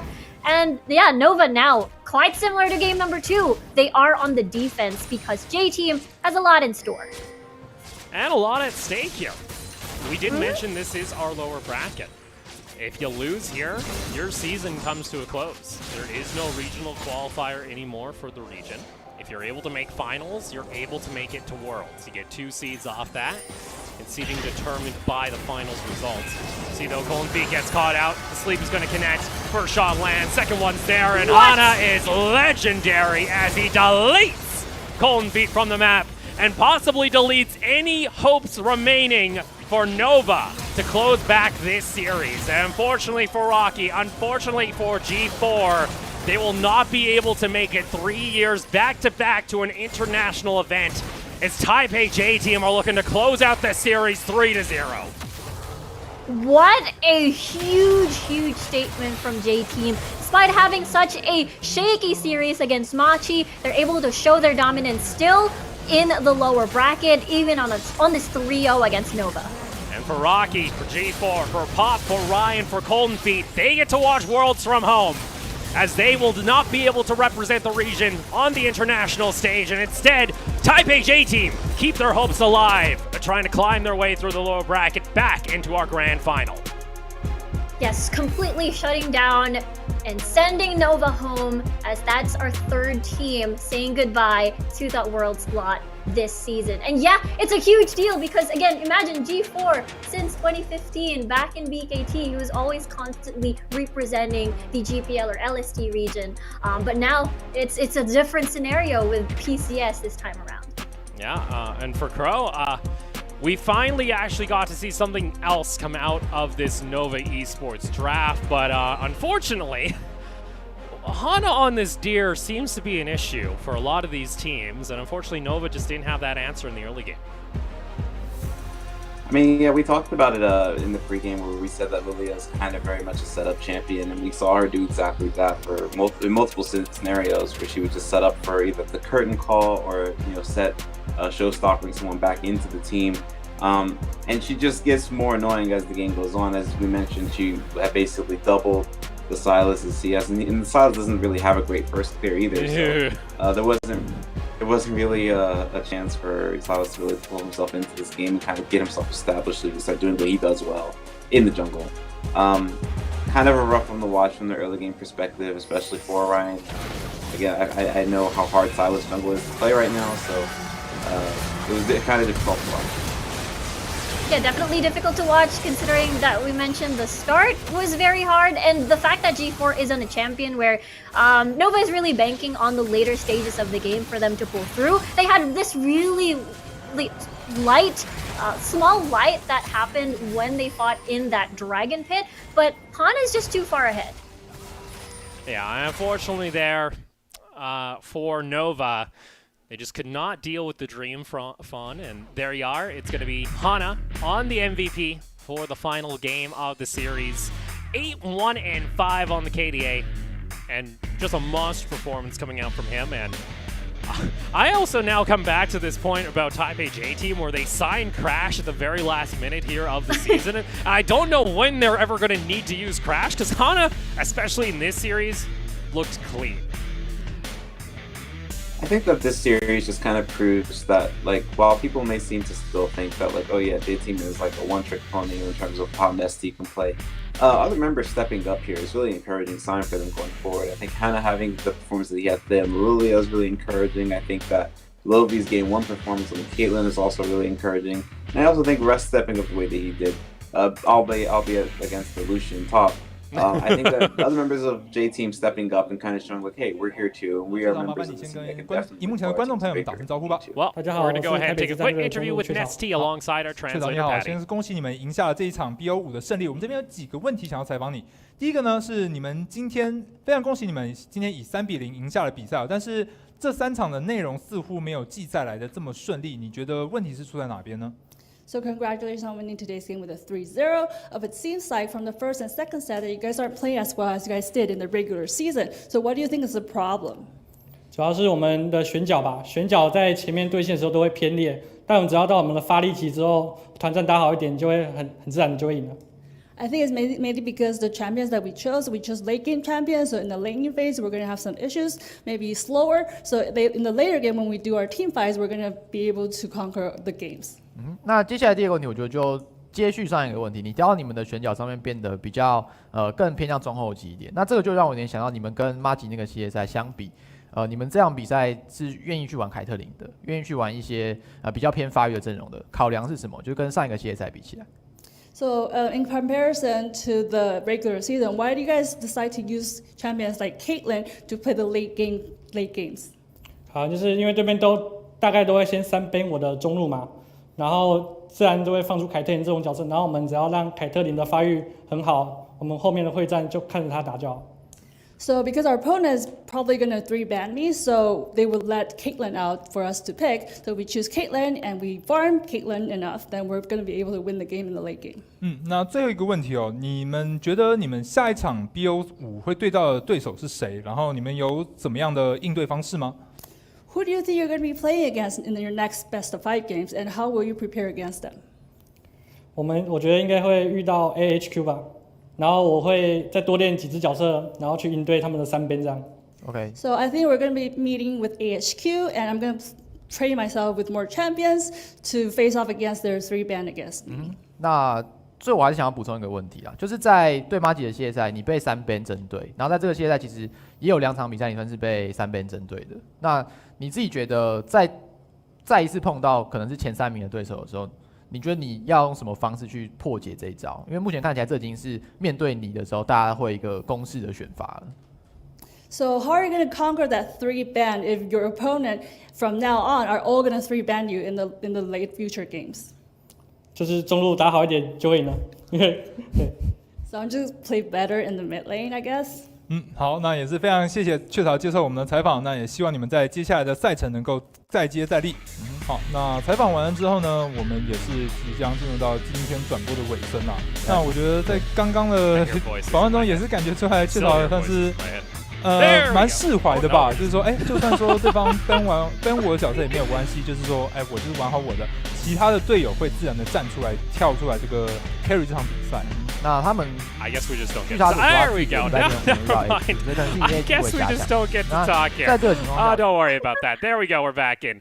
Yeah, for Taipei J team, looks like there is still high confidence, at least heading up into their next matchup. As yes, Nesty, understanding that he is kind of perceived as the weak point at the moment when it comes to this team's overall performance, and not afraid to kind of admit that and say he needs to train up and he's looking to learn more champions.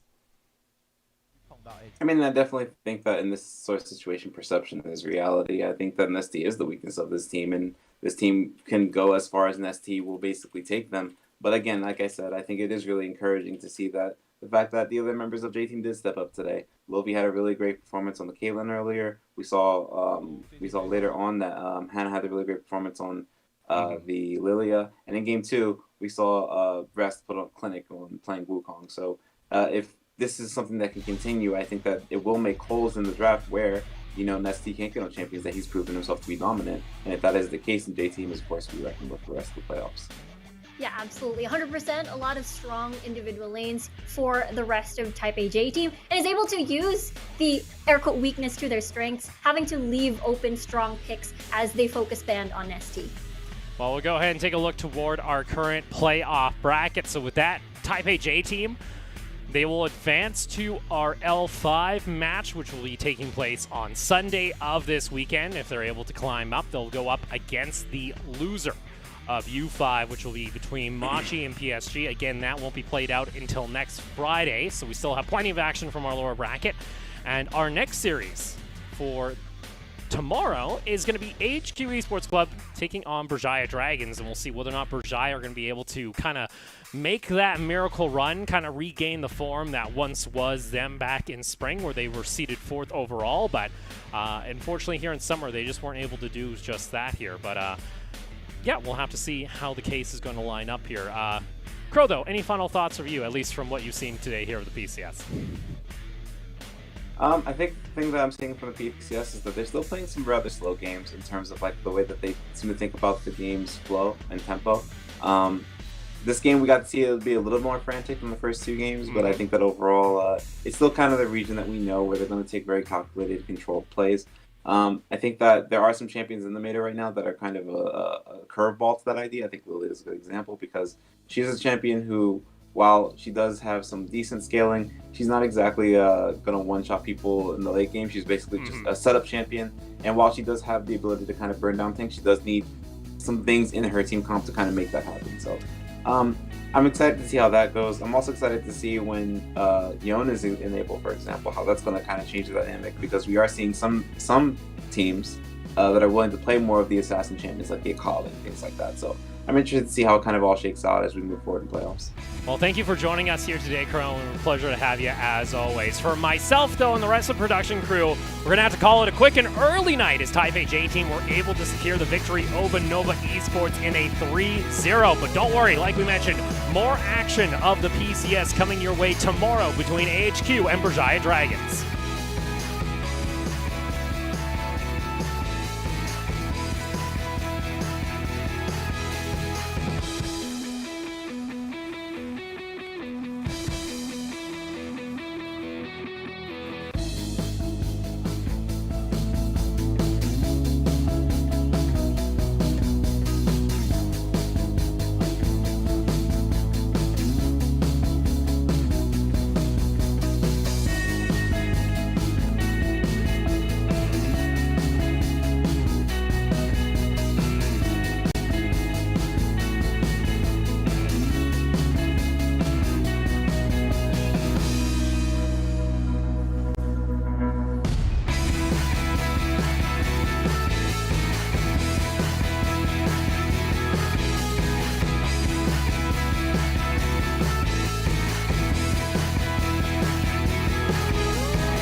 我是打野君们，我是中路 Mission， 我是上路 PK， 我是辅助夸啦。Magi 登场势不可挡，我是布鲁斯 ，Do you know me？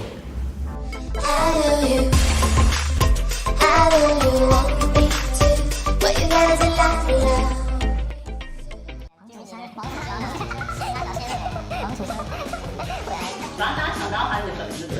OK。处身。好，那我就来。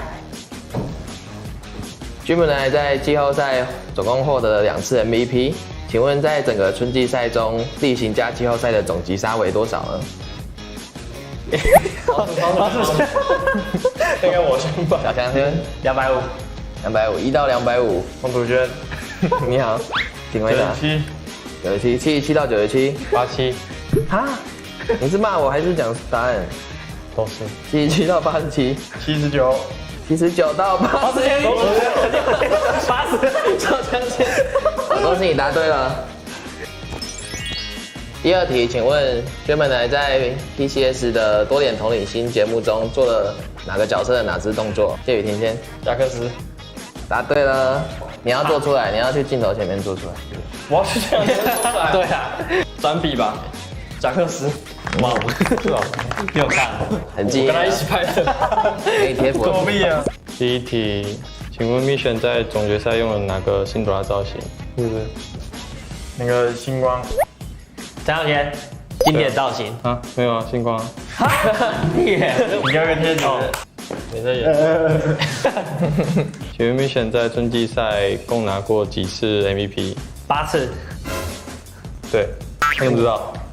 然后猜啊，因为我讲7次还8次啊。牛逼，不给机会，我还是不。关心一下 MVP。我的第一个问题是，请问他在季后赛最常使用的英雄为？就是郝运姐5场，郝运姐3场，不对6场，对6场。